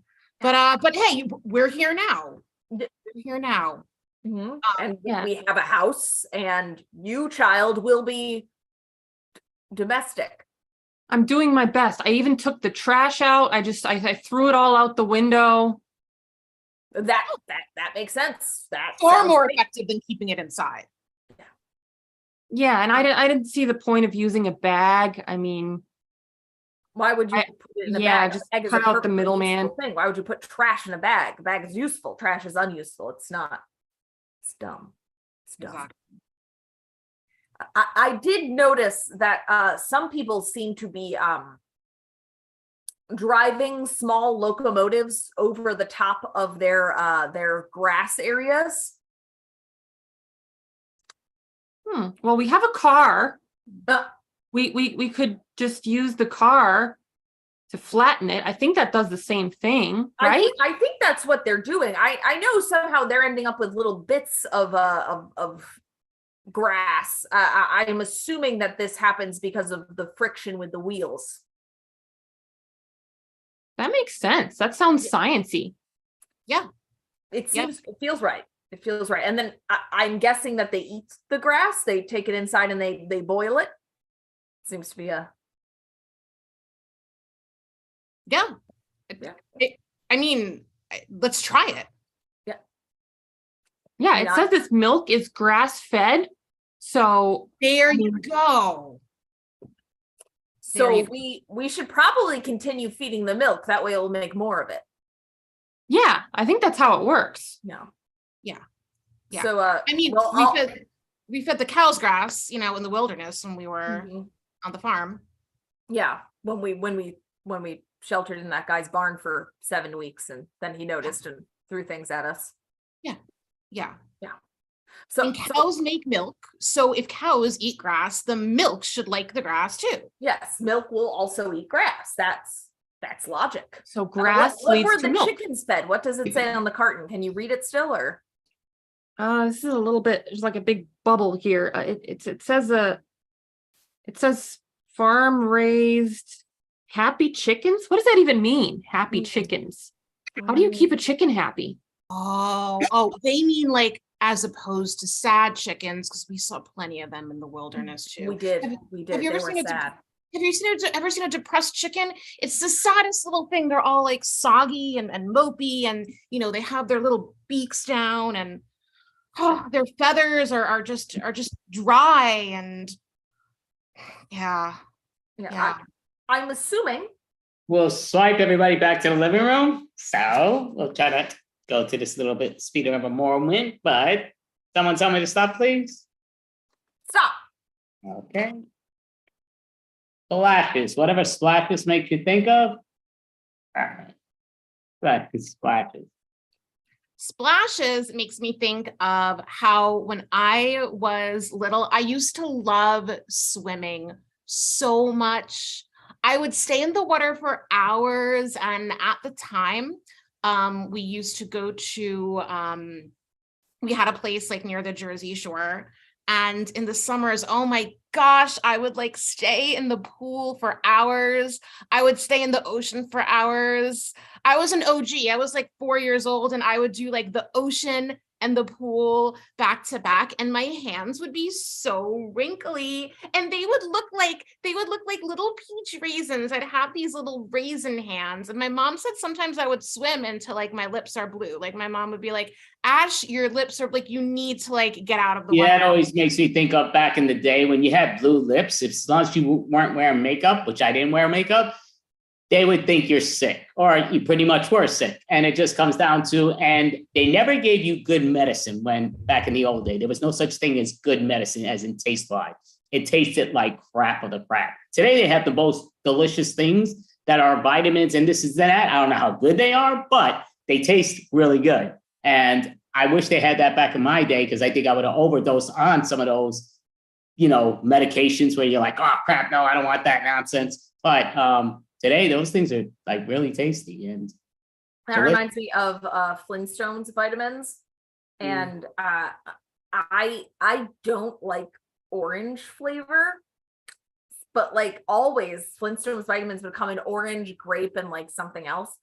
So I would always try and avoid the orange flavor. But of course, when you avoid the orange flavor for long enough, suddenly all there is orange flavor. Laughed about this. This makes me think of going to the cinema, and you can get these sweets called Revels that have different flavored sweets inside them. So they have a Malteser type one, they have a chocolate one, but they also have a coffee one, an orange one. And if you eat them in the cinema in the dark, you're sort of fishing around. And the orange and the coffee look very similar. And I don't mind orange, but coffee, so you start eating and you think, what is this?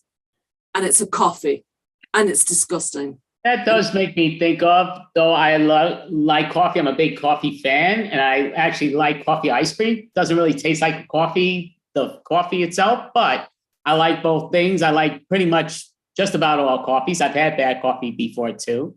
I like Irish coffee. Irish coffee is great because it has that Jameson, which is just a no-brainer, but it goes down to me, like coffee, I do it for work, but I also do it when I'm not out of work, because I think coffee is a great thing, which obviously Starbucks agrees with. And it's amazing how that took off. Speaking of Irish coffee, I love Irish accents. I just love how they have this little lilt to it, and it just kind of goes up and down like that. And it's just really fun to mimic accents. And sometimes I get a little bit carried away with it. And I once convinced somebody that I was British, and I didn't think I would see this person again, but somehow I kept running into this person. I had to keep it going. And like, I swear I'm not a psychopath or a sociopath or somebody who lies just for fun. But understanding accents, which I thought I could understand most accents, particularly in the UK. But I went to the very far north of Scotland and asked someone for directions to the post office. and did not understand a word the person said to me at all. And then I just walked off in the direction I thought they meant. And I think that was in the totally different direction that they'd said. And they just looked at me as if to say, what, you didn't listen to a word? I said, I didn't understand a word of it. It's very... That reminds me of my terrible sense of direction. If I am trying to go somewhere and I have like a feeling that I should turn left, I then know I must turn right, because my sense of direction is so bad. Whatever I naturally think is wrong. So whatever I think, I'm like, I must do the exact opposite. If I follow my instincts, I will be wrong. If I don't follow my instincts, I'll be right. And guess what? 95 out of 100 times, I am right to not follow my instincts. I get to where I'm going. It also reminds me when people give you directions, even if you understand them, from the first direction we don't understand what you're on about. We don't understand. So they go first left after the pub, and then after that we have no clue. So there's no point talking for 20 minutes about when you see the tractor, turn left, turn right. We've lost you beyond the first instruction. This happens all the time to me. Swipe and let's see one of those things we were talking about, or a few of them.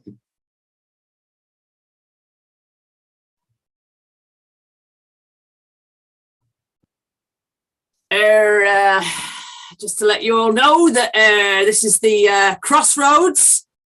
If you want to go left, you'll go to the farm. If you want to go right, you'll go to the lake. If you want to go left, then you end up at the ditch. And if you go north, you'll end up at the mountainside. Okay, have fun. This is a really weird field trip.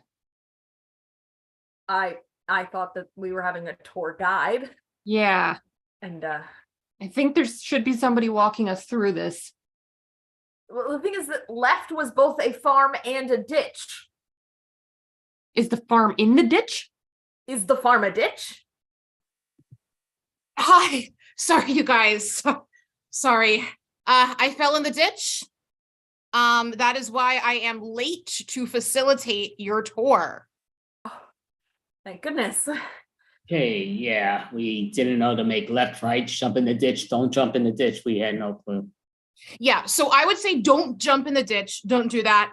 Took me a really long time to get out of there. And I came out smelling a little bit like manure because there is a farm in the ditch. There's a whole underground farm down there, and you just don't want to get swept up in that farm. However, if you make a right and follow me, I can take you to the farm, and you can just look at it, from above. You can look inside the ditch. So, sorry, the last lady said that the farm was to the left. You got a part of me. I get my rights and lefts confused sometimes. Oh, Jesus, that could be a problem. I'm going to use the tree right there, and we need the restroom. Oh, right. Sweet. Hey, Mom. Hey, Mom. My lips are blue. I don't have to go to school, see right? that, honey. Oh, God. Okay. Oh, all right. Well, let's just, yep, those are blue all the way through. Okay. Well, I've got some medicine, and you're just going to have to swallow it. No. You just need to swallow it. Okay. No. It's not that bad. It's not that bad. You remember what the trash smelled like when we went on vacation? We forgot to take it out, and it was just like 2 weeks. Okay. It just looks like that. It's fine. Oh, no. I'm well, Mom. I'm just gonna go to school. Your lips are blue, sweetie. Yeah, I know, but I don't want to have the medicine, okay? You have to take the medicine. If you take the medicine, we will give you some nice sweets. Do you want a sweet? I like your voice, Mom. That makes me feel calm when you do the voice. Okay, right on. While we open our mouth for sweets, go, it's medicine. Oh. I think that's enough. Now you can have some sweets. Now you can have some sweets.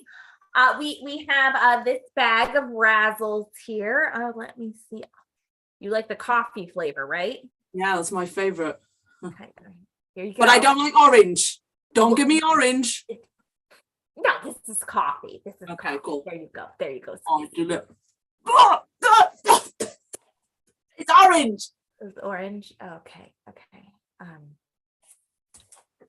Sorry. There's got to be a coffee one in here. Have you got anything that doesn't taste of trash, Mum? Well, I am making some dinner for tonight. It's some meatloaf. Ah, that tastes like trash as well. Oh, Mom. You know, it's not that bad. It's a meatloaf. It's not that bad. It's pretty bad. We could put chocolate on it. Deal. Sweet. Think I stayed in the water a little too long. My fingers literally turned into raisins. Ooh. Can I eat them? Well, I kind of need them though. They're still my fingers. You know, the pinky really isn't all that useful. Look, I've been without pinkies my whole life. But then how do I pinky swear? Pinky swears are very important, Mom.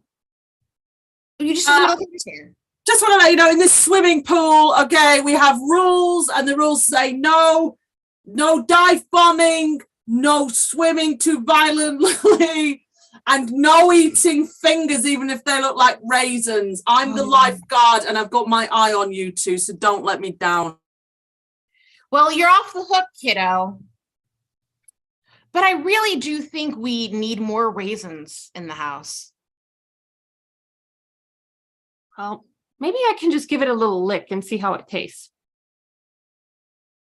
Yeah, but we gotta make sure, she's not watching. Here, you know what? Turn around. I'm gonna pretend I'm drying you with the towel. I'll huddle the towel around you and give it a little lick and let me know how it goes, okay? Okay. It tastes really good. See, I told you raisins are amazing. They are. You were so right. Raisin cookies are much better than chocolate chips. But we can't put these in a cookie. No, they're just so delicious on their own. What do you say we find a pool to swim in that doesn't have these silly rules? Okay, but I get first dibs, right? I mean, they're my fingers. Of course. Yes, no, that's only fair. That's only fair. Yay! Yay! They're so squishy.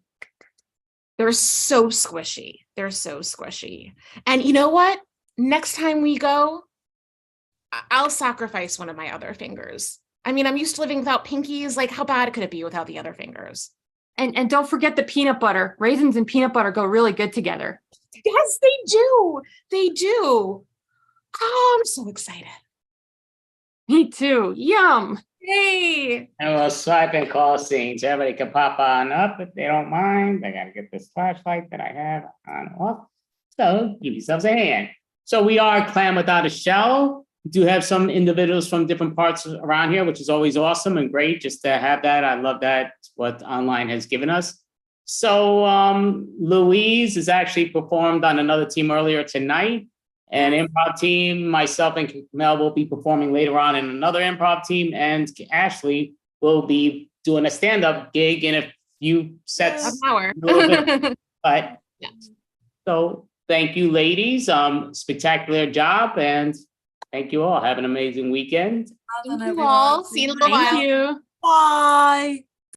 Take care. So, Miss Mel, you seem to be able to enunciate this young lady's name with no problem. It rolls off your tongue. So please introduce the next individual. Sure. Up next, we have Srilata Rajamani. Hey, thank you so much, Mel. And also, yeah, I'm happy to be in here, like at home doing this, because like I think outside is scary right now, personally. Like it's something about, I live in New York City, in Manhattan, and I think it's something about me going to Queens that like gods don't like anymore or something, because like I have been stuck in trains both times due to like like huge like events of some kind. Like yesterday I was going there and I was stuck because someone in peak hour, like peak rush hour, jumped into the tracks on 34th Street.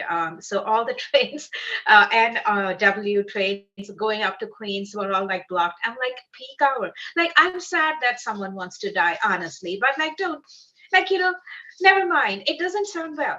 But like, this was the second time, because on Saturday when I was in Flushing, coming back from Queens, there was literally a bomb threat, you guys. Like, somebody got into the tracks carrying a like some kind of a backpack and started screaming that they were having a bomb. And this was near like City Fields, Mets Village. So I'm thinking probably like a baseball fan, because it does make sense in that case. So we were all like there, and of course the MTA closed us, locked us all into a car, and they said there is an ongoing situation, but we were all like very ethnic people in that car, various shades of brown, and all of us were really not worried so much, because I think we kind of know that death is not going to be in 7 local. Death always takes the express. So we were, I think we were feeling better then. But like after yesterday's event, I got, I started feeling this jinx. Like, I tried to think I'm not, superstitious, but then I got this thing, and I figured, like, I have, in times of crisis of confidence, you revert to the times when you can go to, when you surrender yourself to a greater power than yourself. So therefore, I reverted back to my mom, and I said, Mom, can you do something? Can you like pray to Lord Ganesha or something? Because I know that I could pray to Lord Ganesha, but like Lord Ganesha has no confidence in me, and like my mom, Lord Ganesha has no confidence, neither does my mom. So anyway, that's what I did. But it was so, it has been a month, it has been a year, like it has been so, like, I don't know what to say, because yesterday, like, I was in Boston yesterday, and the temperature was like 30 degrees Fahrenheit, which is like -3 in Celsius. And I watched the temperature in Celsius, so I felt like very cold. And I'm just like, maybe the groundhog did not, like, it's like a scary thing to have winter this late.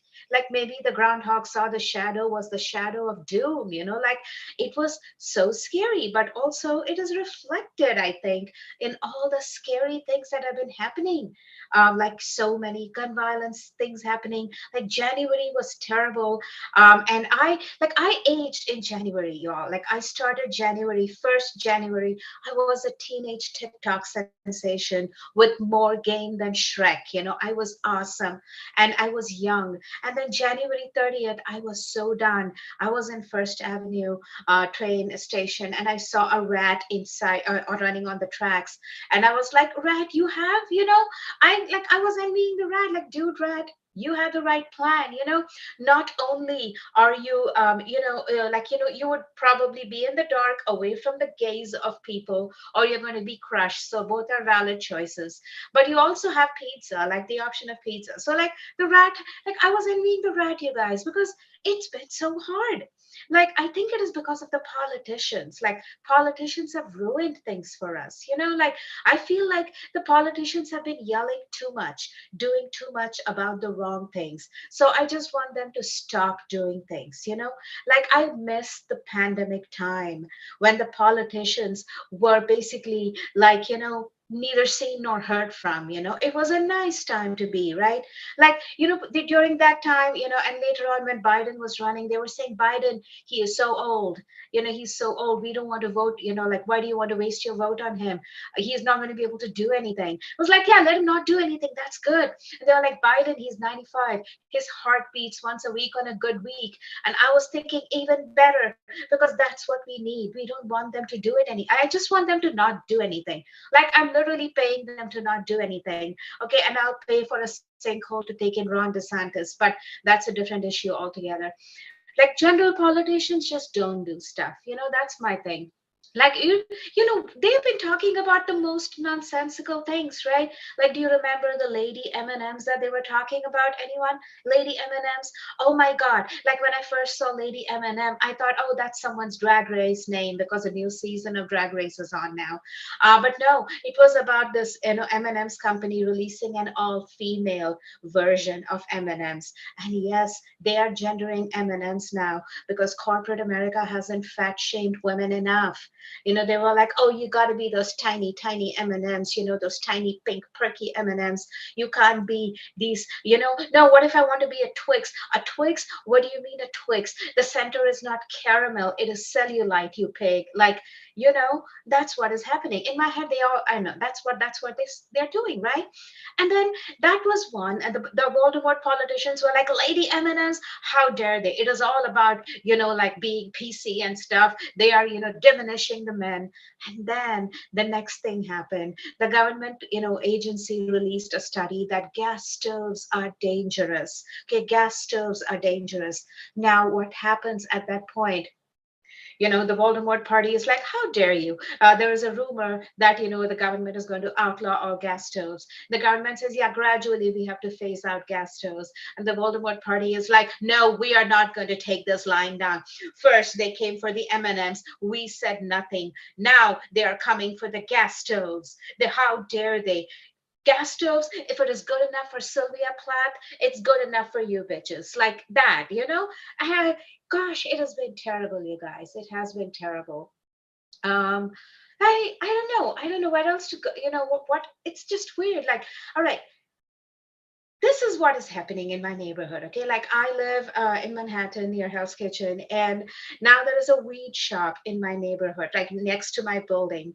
And of course, generally, I would say there is a weed shop. Like in my neighborhood, there are more weed shops than there are bus stops now. Okay, like that. I think it is sort of like, oh my God, it is a slap in the face of like civil rights, of historical civil rights, as well as current day civil rights. Okay, like I don't know why. I mean, in my head, that is like, dude, why bus stops are where people generally go to places, like affordable way of transportation. Anyway, weed shops, too many, right? But this one is now selling. It is now selling weed along with yoga products. All right, like honestly, I saw that and I thought, okay, in the Hindu text, it says life on earth is real hell.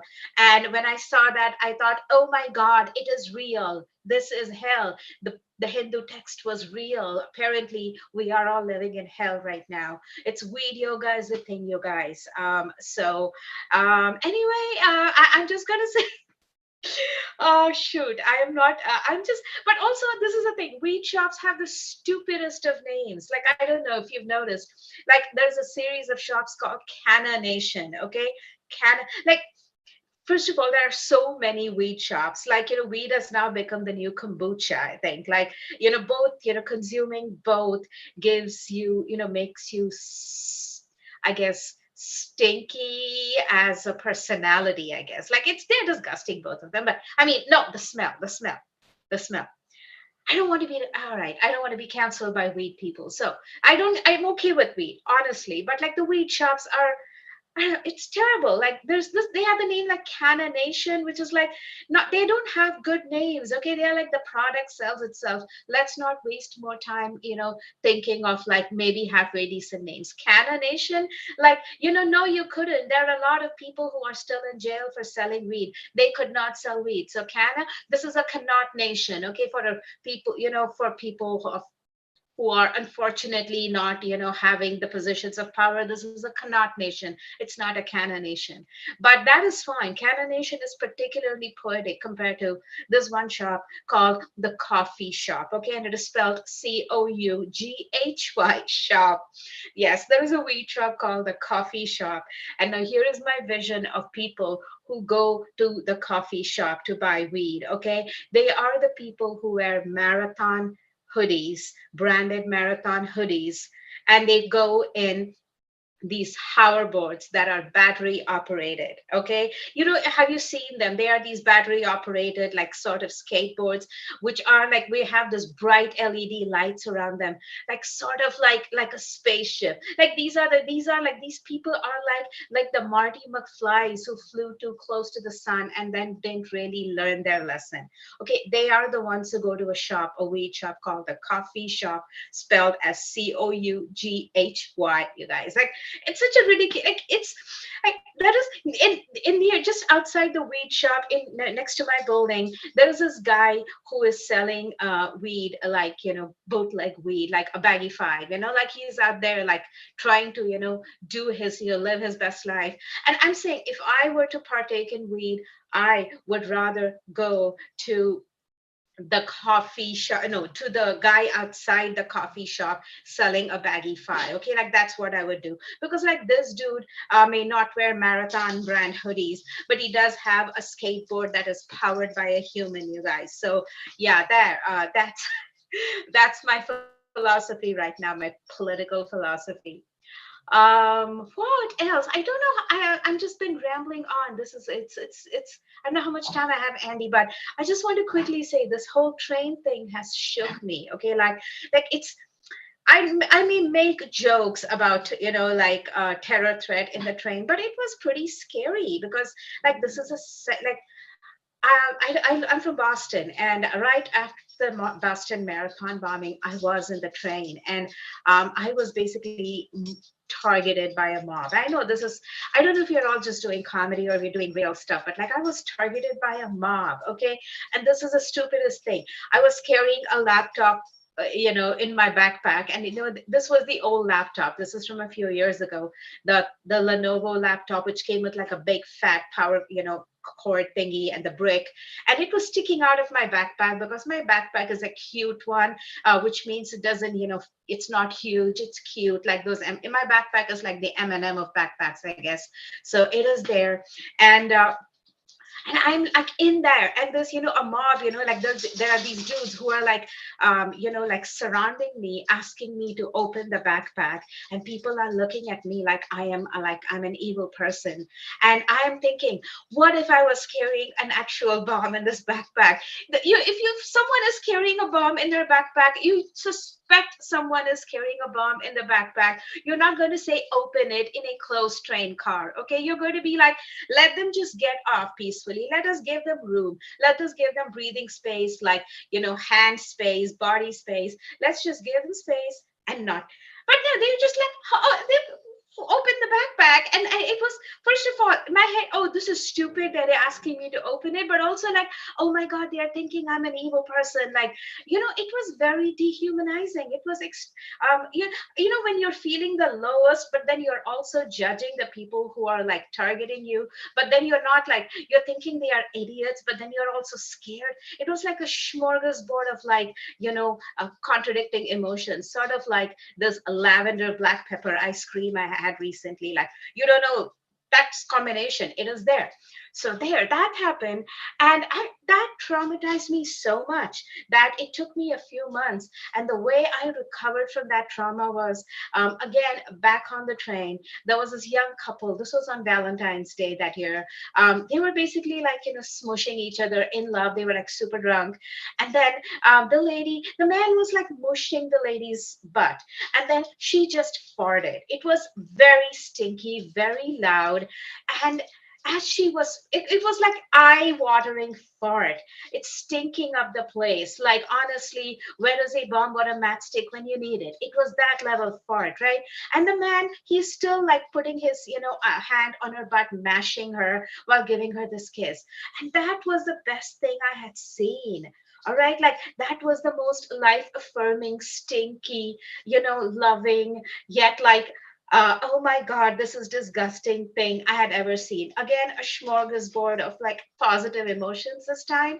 So yeah, what I'm saying is, everyone, y'all stay safe. It has been a weird month, a weird week, but you know, it's going to get better. And stay warm, everyone, if you're in the Northeast. I'm Sri Lata.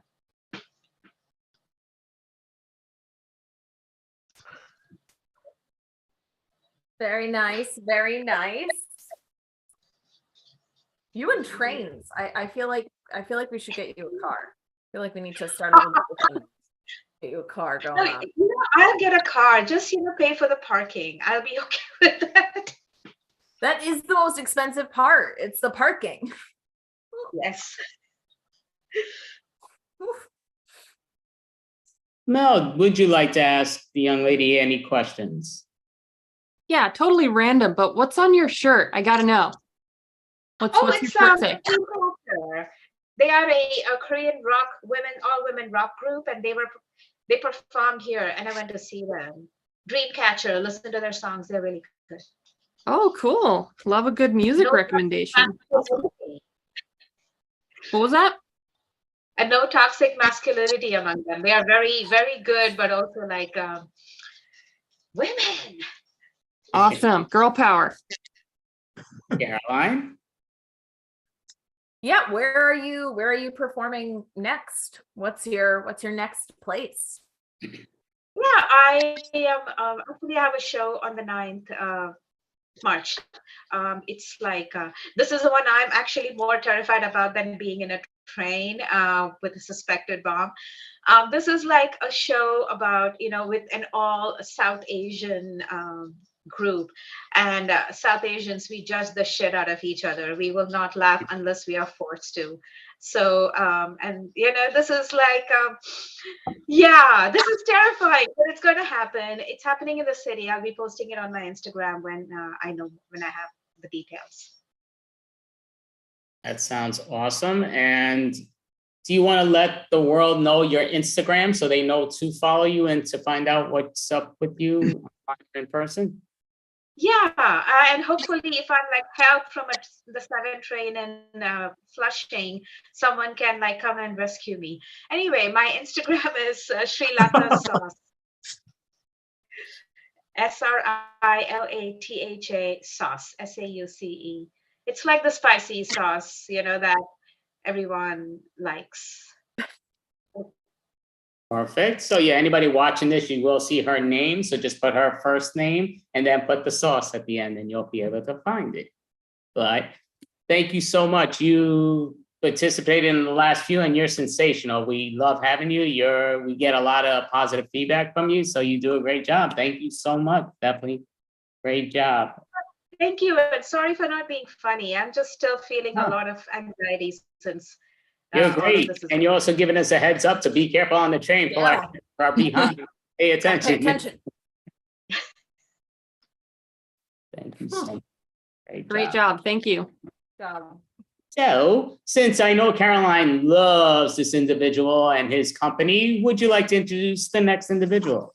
Well, up next, we have the Give 'em a Hand puppet troupe, which is led by a man. Hey, hi guys. All right. Hi, Andy. Hi, Mel. Oh, hey, Lena. Lena, hi. Stan wanted to mention that if you're not going to eat the spinach and the other vegetables in your fridge, they're going bad and you should just save money. Just unplug your fridge and call it a compost container. Yeah, and just buy dry processed food and eat that. Oh, and he also said that your milk has turned into yogurt. What else? Oh, yeah, Stan wanted to say thanks for the Valentine's chocolate. And for whatever reason, he wanted me to ask you if the chocolate has ever been in your fridge. Not sure why. Anyways, it's Super Bowl month. I'm a snail. Yeah, I looked and there's no sports teams that have snails as their mascot. It's a bit of a mystery to me, and I'm sure for you too. I think snails would be great mascots. The Sarasota Fighting Snails, the Syracuse Speeding Snails, the South Bend Screaming Snails. Other than the fact that, well, we don't fight and we don't speed and we don't scream, does not mean that we could not do all of those things if they're needed to inspire a victory. So, okay, no snail mascots, but how about snail superheroes? Bum, bum, bum! I just saw the new Ant-Man and Wasp movie. Got me thinking, if Ant-Man can be a superhero, well, maybe I can be a superhero too. Yeah, so what superpowers would best suit me? Well, okay, I can't get real big and I can't get super small. And I don't think radiation would do more than cook me. So if I did get cooked, I'd get all rubbery. And there's already Plastic Man and Reed Richards, you know, Mr. Fantastic of the Fantastic Four. So I think my supervisor power could be patience. Yeah, there's not a lot of that going around these days. I could rush in whenever there's unavoidable waiting plaguing the city. Yeah, like when there's construction traffic or when someone's not responding to a clearly funny text comment. I mean, like it was hilarious. Why aren't they responding? Or when there's a long line at the bathroom at the concert, and then I could save the day by providing patience and maybe keep some otherwise law-abiding citizens from peeing inside of the sinks. Wouldn't that be great, guys? Huh? What kind of crime-fighting tools would I have? Well, I'm thinking a vehicle would be helpful, because if I'm being honest with myself, my range of influence may be impacted by some inherent limitations to actually get to the place where the crime of impatience is occurring. I mean, thinking about it, it's going to take me a while to get there to stop crimes of impatience. So you're going to need patience. Yeah, you're going to need that.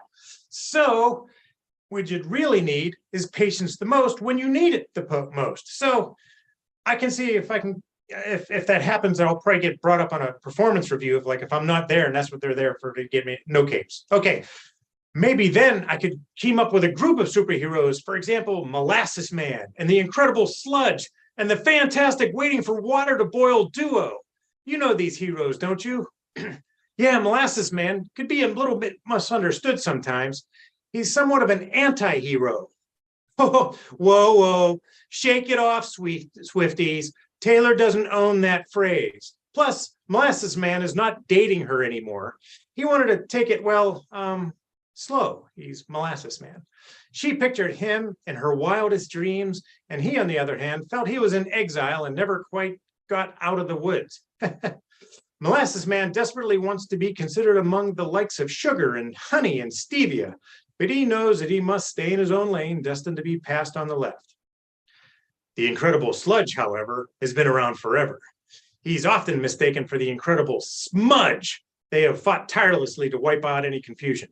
Sludge, as we all know, is thicker and more determined and steadfast.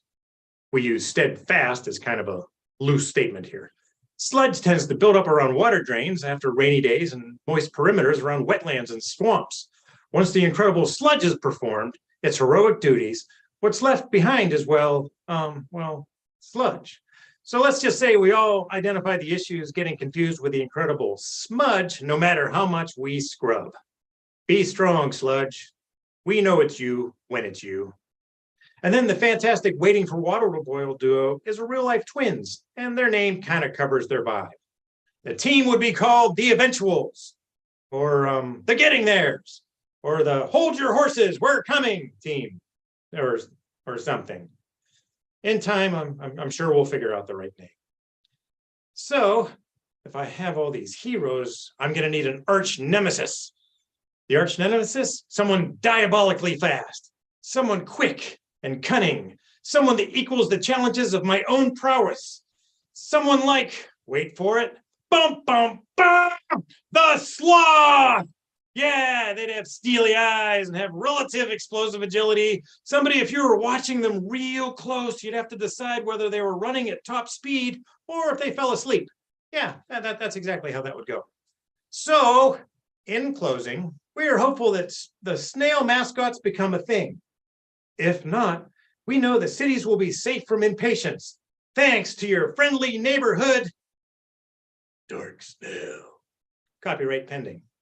Hey, thanks, Andy, Mel, and Lena. Right, so great job. I am a big fan of the background. Yeah, it looks oddly familiar, doesn't it, Andy? Doesn't it, Andy? Maybe pretty much, most definite. But Caroline, I know you've been dying to ask, usually your other partner friends, but this is one of the other partner friends. So what would you like to ask? Yeah, I'd like to know how he knows that the spinach was going bad in my fridge. Well, Dan is a refrigerator interventionalist. He knows all. And he also thinks that your cat eats better than you. You might want to tighten up your game there. He does. Yeah, I was gonna say probably not far off. My cat eats way better than I ever will. They just, I mean, they should. So, well, of course. Yeah. I think that's a problem. Mel? Yeah, it was really hard following that other act. I mean, I had nothing to do with any sort of backpack issues or candy stuff, and there was no butt squeezing or farts happening.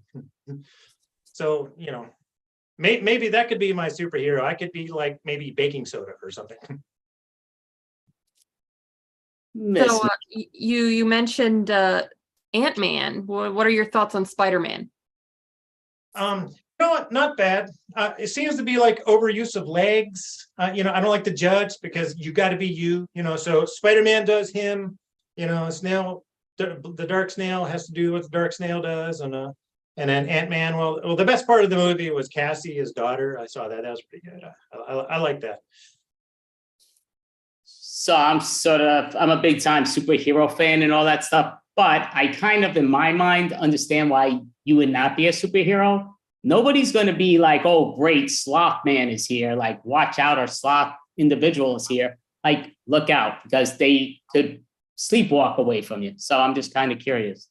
I don't know. They seem deceiving. I've seen a handful of YouTube videos where Good Samaritans grab a sloth that's in the middle of the road, and then they put him on a tree, and then the sloth does that sort of thank you sort of thing. And I'm just like, nah, stay. Somebody produced that. But I don't know. It seems menacing to me. Like no one's going to expect the sloth. So it's probably going to be the sloth. So there is a murder crime. We just got to check out for the sloth to see that they're around or not. Yeah, it's like Law and Order and sloths. Yeah. Mm-hmm. All right. Well, thank you so much. We always love having you. You did a great job, you and your buddies, when they come performing. Great job. Yeah, I really have a good time. Actually, Dave's got something special he'd like to plan. If he's invited back, there's something he'd like to give a shot to. So it involves all of you, Mel, Lena. Wait. Lena, clean your fridge. And Andy. I think that would be kind of fun. So he's got something in the works. He'll reach out to you guys and see what's going on. It's not getting in my fridge. No one's getting in my fridge. Whatevs. Sounds like you got control over that. Stan's laughing. His tears are rusting his face. Well, that will be on March 31st. So we'd love to have you back, you and your refrigerator buddies or what's what. But thank you so much. That was Dave Clinton and his pals. But thank you. Wow. See you guys. Thanks. Bye. Take care. Great weekend. Thank you. So, Mel, would you like to introduce the next young lady, please? Yeah. Up next, we have Ash Laughing Moon. Laughing Moon. Hi. I like being referred to as a young lady. So I'm not really young. I'm like middle-aged. Well, I guess it's all relative, right? It's all relative. So I am going to jump between a couple of topics in this routine, but I want to start off with,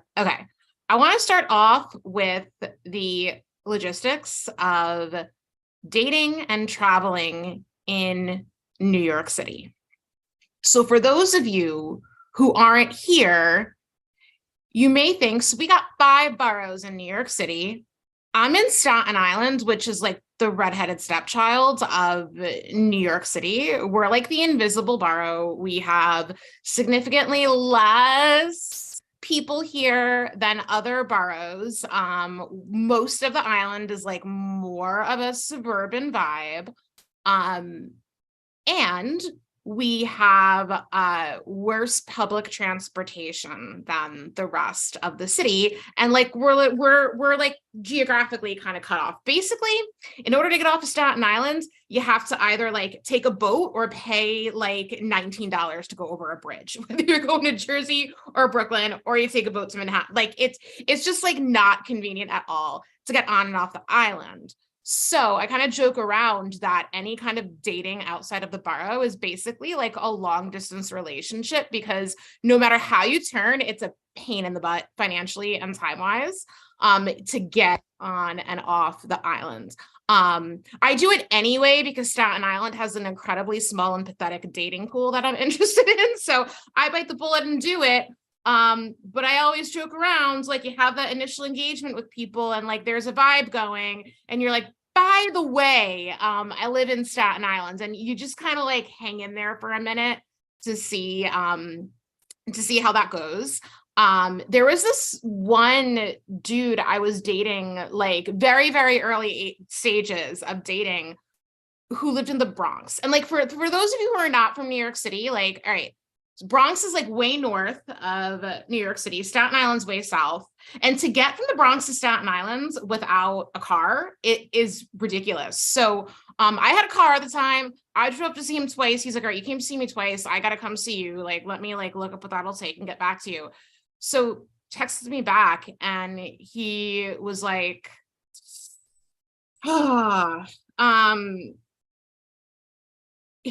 I've never had anybody, I don't think, say this phrase to me. And I don't think they will text this phrase to me ever again. But he says something like,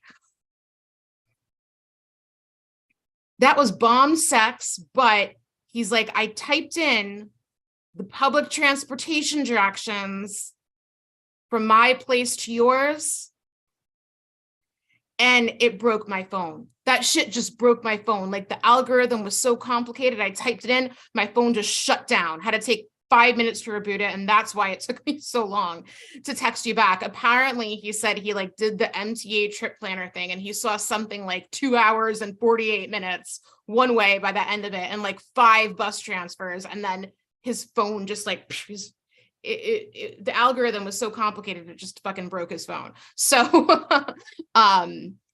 so yeah. And then I was like, it's okay, dude. We'll just like be Instagram friends. It's cool. Like, I get it.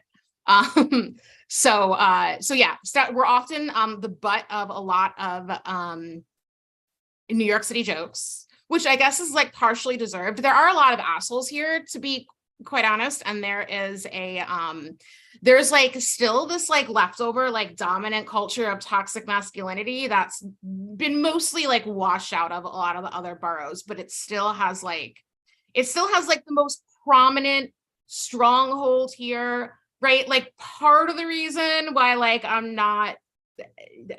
most of the people I date are like not from here.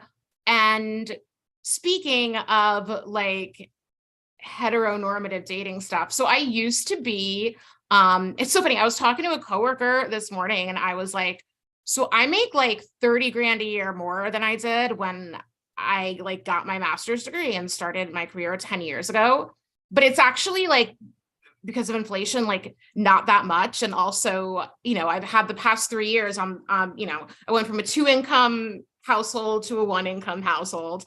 So I'm actually like broker than I was 10 years ago. And it was so funny because when for like a long time, and even when I was married to a dude, like I was very much had that like feminist mentality of like, no.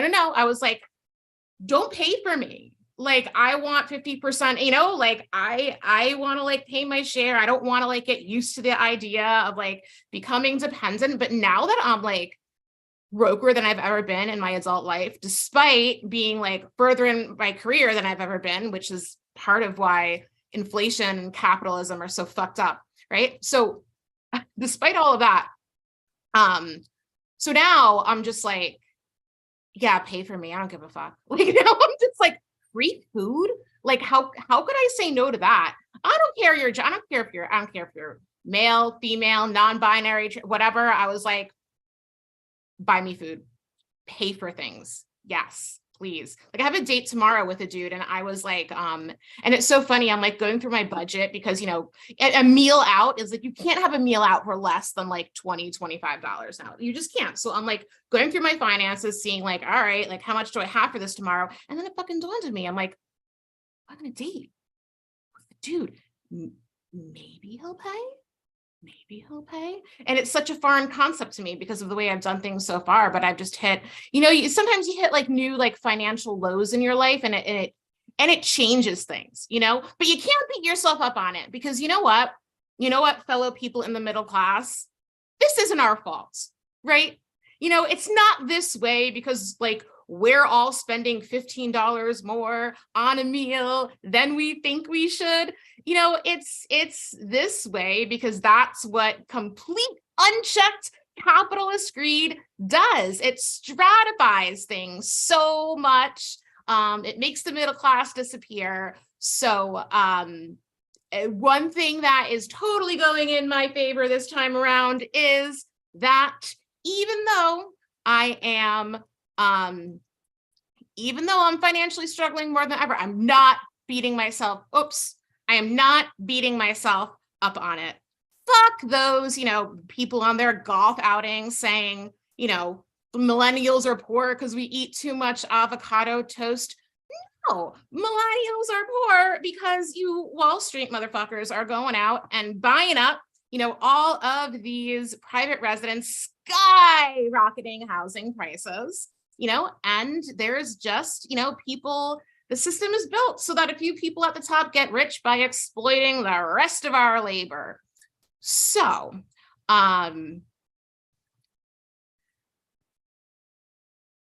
if somebody agrees to buy me food, I am putting my independent, strong feminist morals aside and saying, you know what? Yeah, fucking feed me. Buy me gloves, buy me whatever you want. It's totally fine. Being almost broke is giving me a whole new lease on life. And you know what? Maybe you could even pay my bridge toll too. Oh yeah, that's right. I can't afford a car anymore. Never mind. All right, that's all I got for today.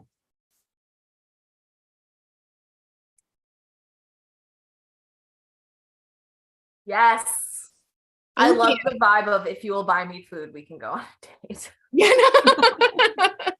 It's a very good vibe. Yeah. Yeah. It's a good vibe to have. Yeah. Yeah.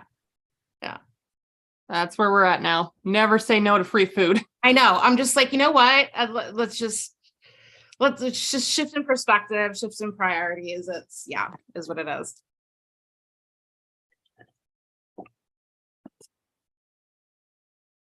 So, Andy, you're muted.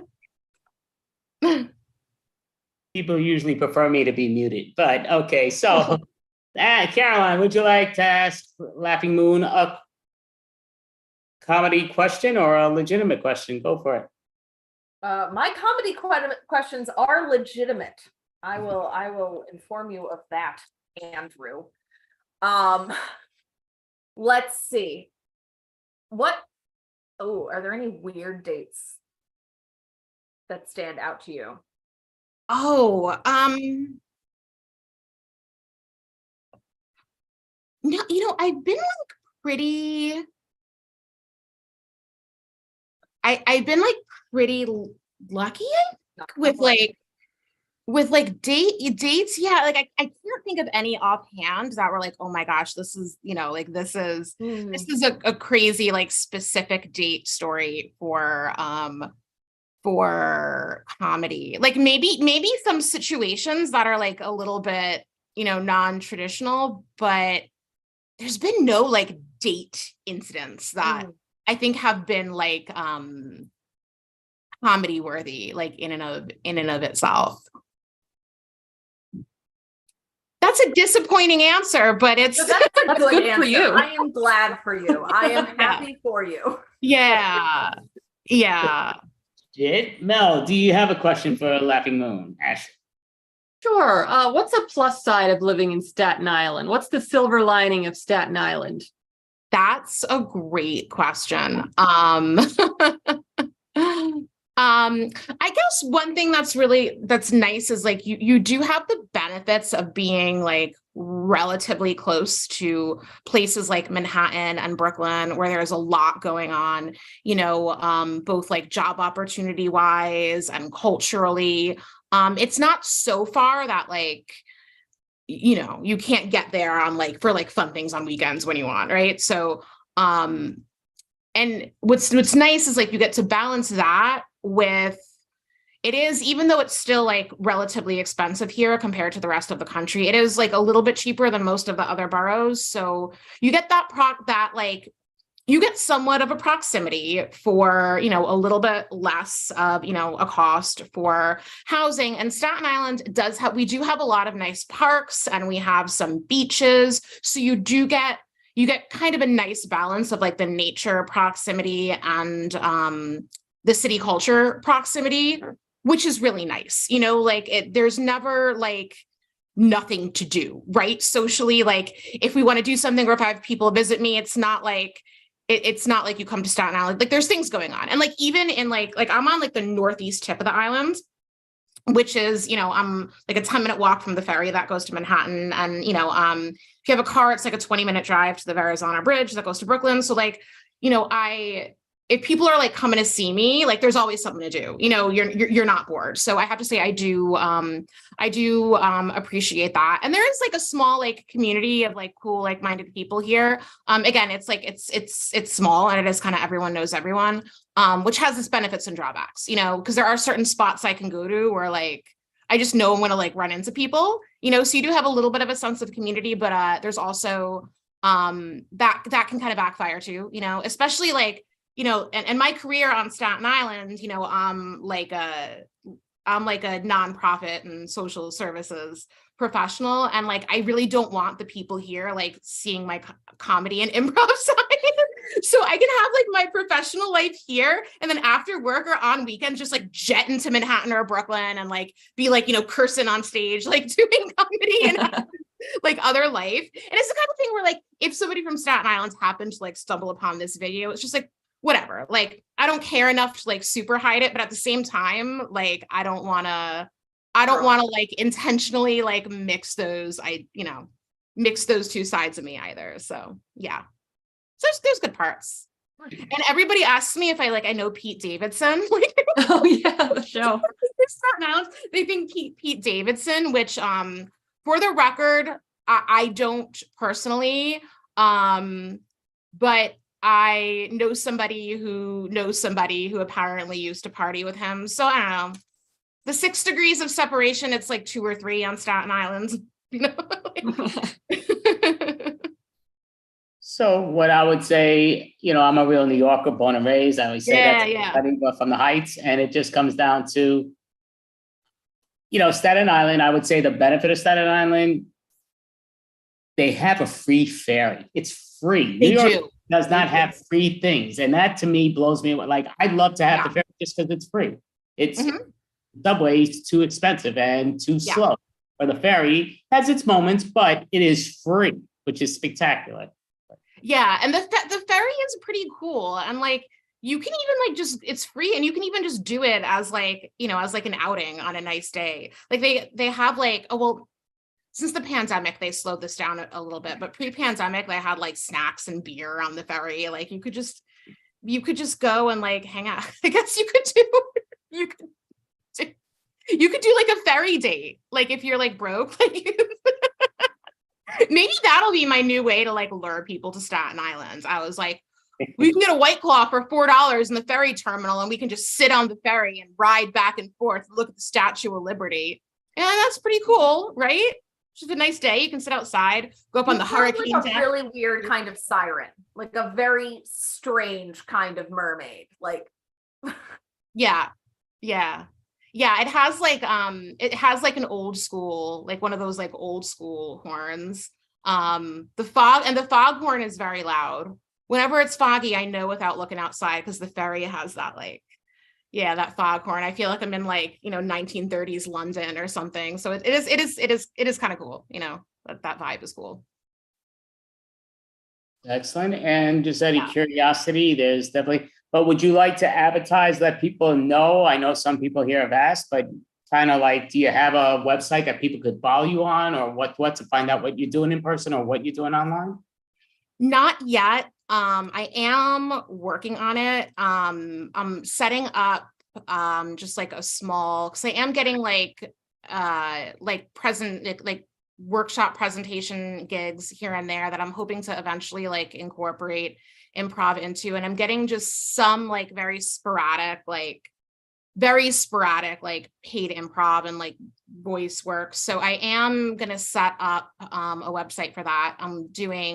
I'm starting like a very small side business, calling it Laughing Moon Consulting, where I can just kind of like do all of it under that umbrella. So I'm working with somebody who is helping me set up a website.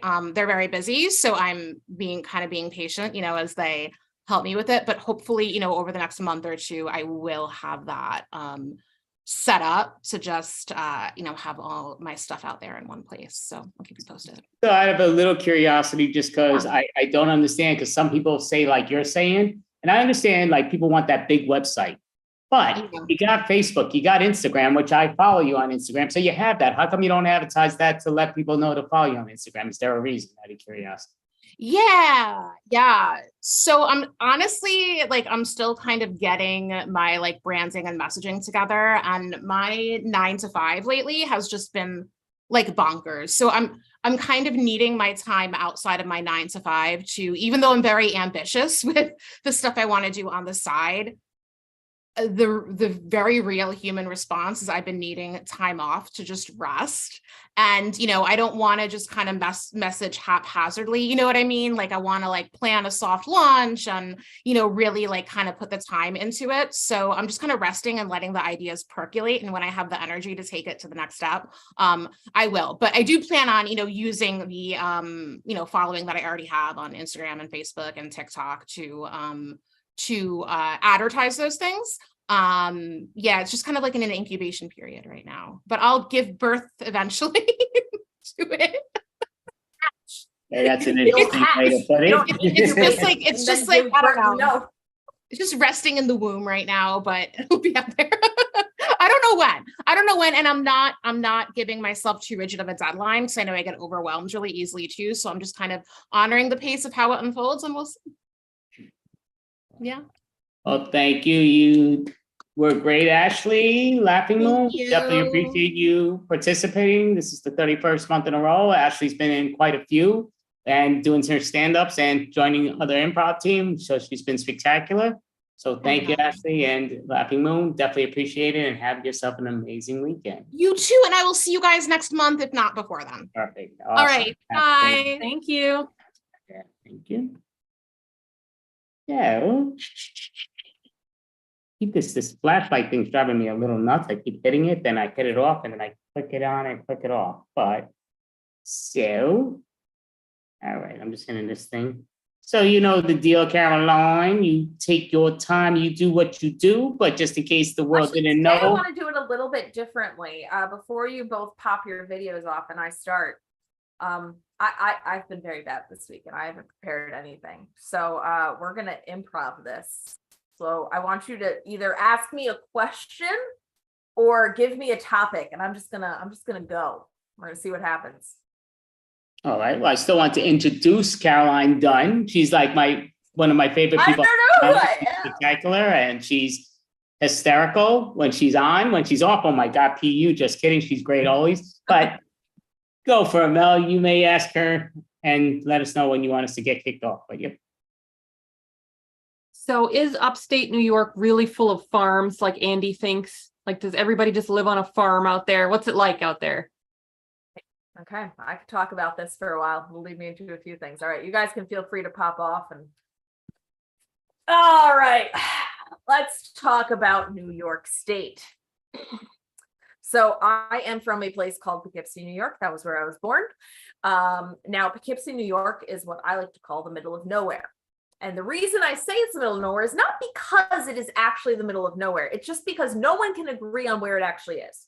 If you ask people from New York City, like Andy, Poughkeepsie is what is called upstate New York.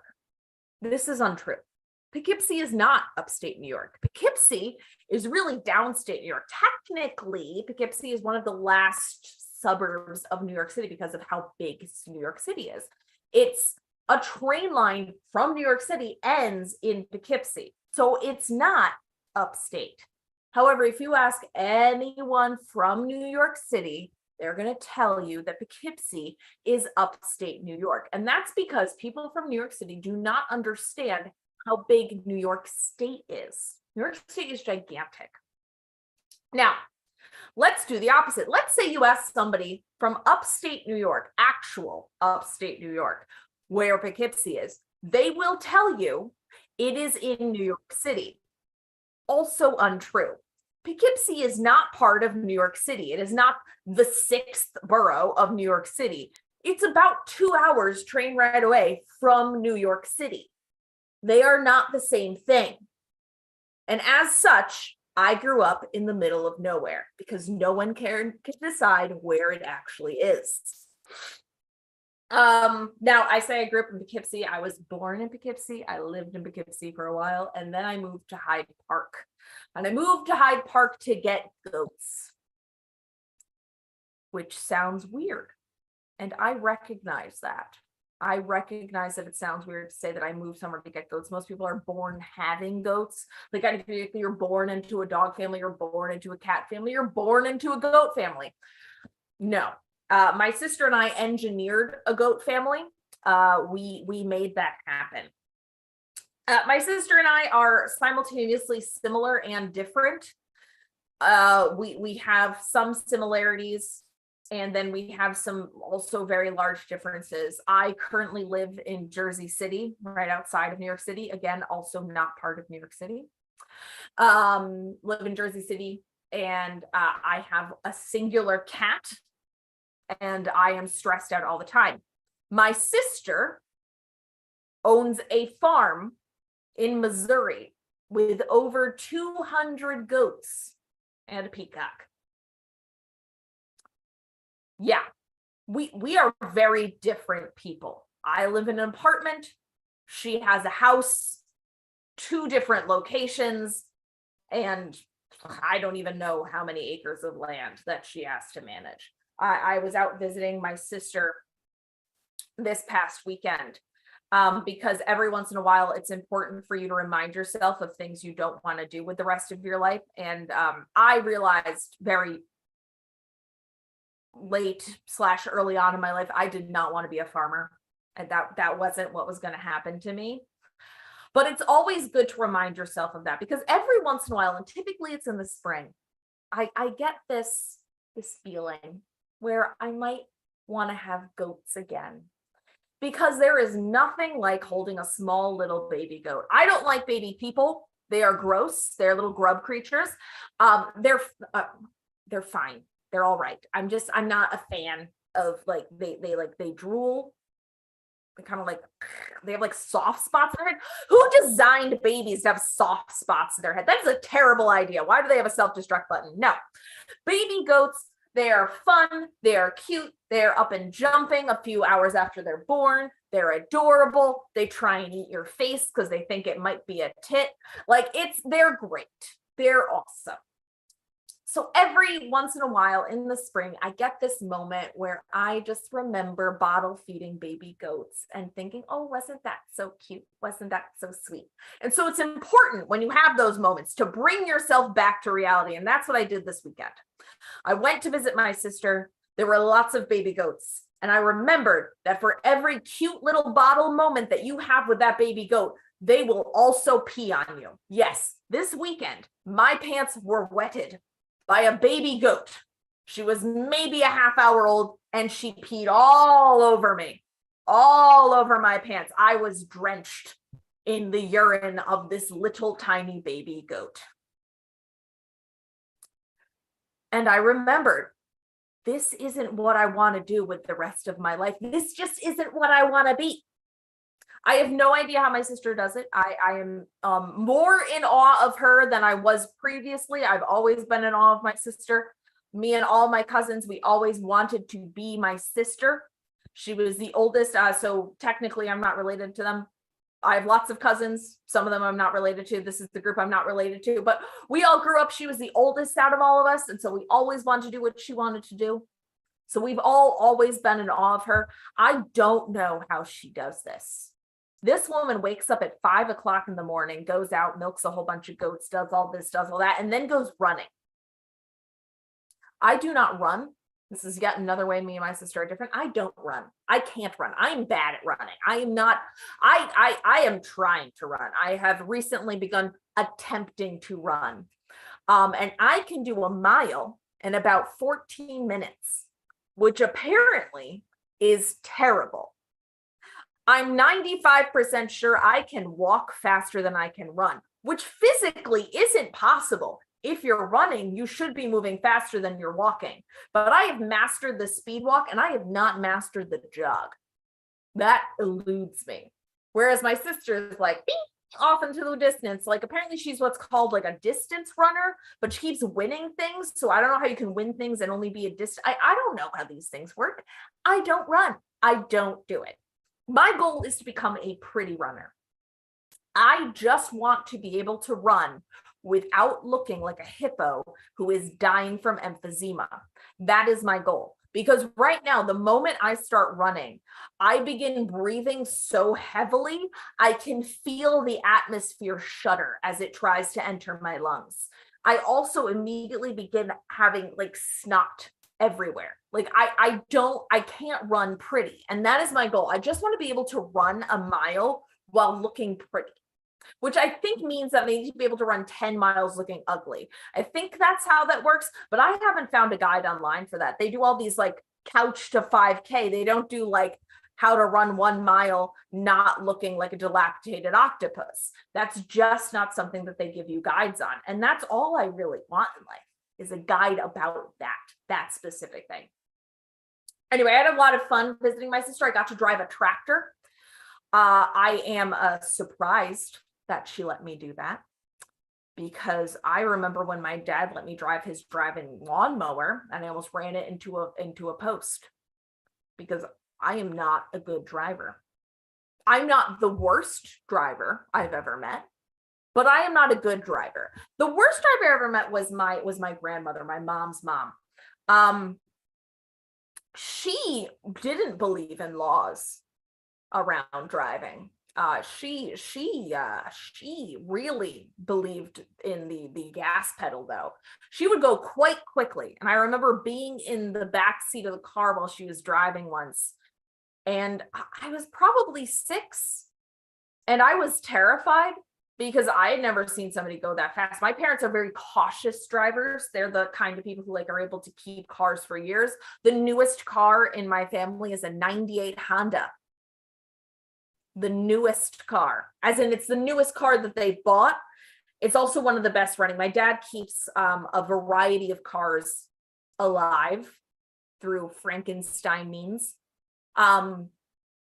He has a Saturn that he has continued running. Now my sister keeps on getting Saturns. I don't know why. My family is obsessed with Saturns. They are a defunct car company. They no longer exist. So that should give you some kind of an intonation about how much their cars were beloved and used. They're real funky little cars, real weird headlights. You can always tell them though, because their headlights aren't like any other headlights. They're like really square and set together way too close. And it's a very strange look for a Saturn. But you can always tell when they're coming because of those very strange headlights. My dad keeps lots of cars alive past what many people would consider their expiration date. He doesn't believe in those. I don't either, but usually that's only with food. This has been pointed out earlier tonight. No, my dad doesn't believe in those with cars either. He has patched up more than his fair share of cars. And I think one of the weirdest moments that he was patching up a car was I was in the kitchen and I saw him rummaging through the recycling bin. And he was grabbing cans out of the recycling bin. I asked him why. He said, for the car. And yeah, it was for the car. He was somehow attaching them to the car so that it would continue running. It's a little different than, when you see all like, the movies and TV shows where somebody's driving off with the just married sign in the back windshield and they've got all the cans trailing behind them. He was using them in a far different way, far more insidious. But yeah, that's just kind of how things go. And so I can understand why people in the city might think Poughkeepsie is from upstate New York, because it is more up from them. But I can also guarantee you, we are not. We are from the middle of nowhere. And that's it.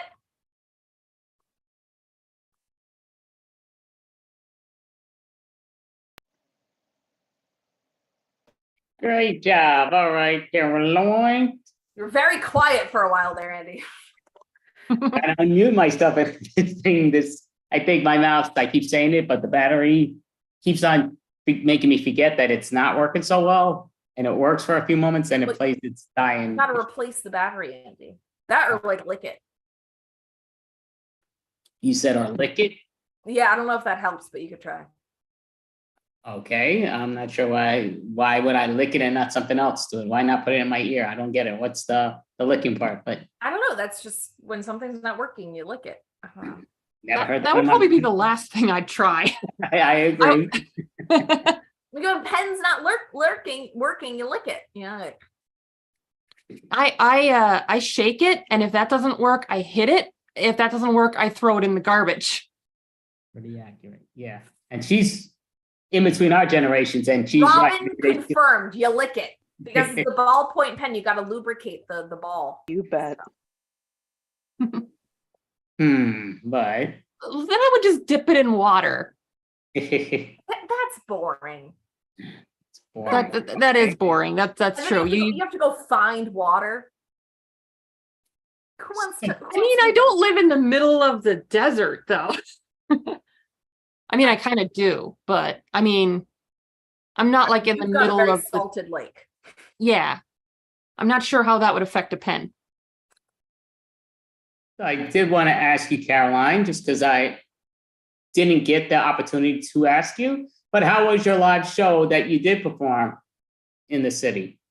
It was good. It was a lot of fun. I ended up vamping off at the end on something very different than what I had intended to talk about. So it went pretty well. Glad none of my family was there. It went a very different direction. Would not have wanted to go there. Had any of my family been there. Hi, family, who I know are watching this. Hi. Yeah, but it went really well. Okay, not a shocker by any stretch. Always expect that. Did Marquise go? Because I know you were kind of up in the air if you're gonna. No, he did not. I did not tell him until after, I think. I informed no one of what I was doing. The only other person who knew was Ash Laughing Moon, who literally was there with me. He's the one who invited you, correct? Isn't that the original? So yeah. She was going with me, so she got to find out because she was also like, "Hey, let's go to this one." And I said, "Okay." She knew. No one else knew. That's awesome. Definitely. So I'm looking at here. I'm even messing up with. Oh no, we're actually still a little behind. Yeah, there's no rush on that. I'm blanking out. So okay, we're actually not that bad. No, that's actually pretty good. So do you have a website? I know you do your YouTube, so why don't you advertise your YouTube anyway? Even though I don't see much going on with it, maybe I'm missing. I haven't put anything up on my YouTube as of late. I need to get on that, as it were, also get more active with my my Instagram stuff. But my Instagram is at Lina Dunn 49. That's LINADONE 49. And then my YouTube is at Caroline Dunn, all normal spelling, just to make it confusing for everyone, just in case you thought you would be able to find me easily. Okay, very interesting. So I guess we'll do what you were suggesting, Caroline, just because we've had a few acts that had to pull out like sort of last moment, some of them here and there with this and that. So this is like the one little bracket. Again, the timing's still going very well, which is great. We're not really far behind or ahead or anything. So which is awesome. We're right on just par. So we will make this the official last one of clip 1, and we will do the clip 2. So for clip 1, thank you all. There is another clip coming on afterwards. But, oh, almost hit the wrong thing. That would have been a bummer. Okay, just got to hit the stop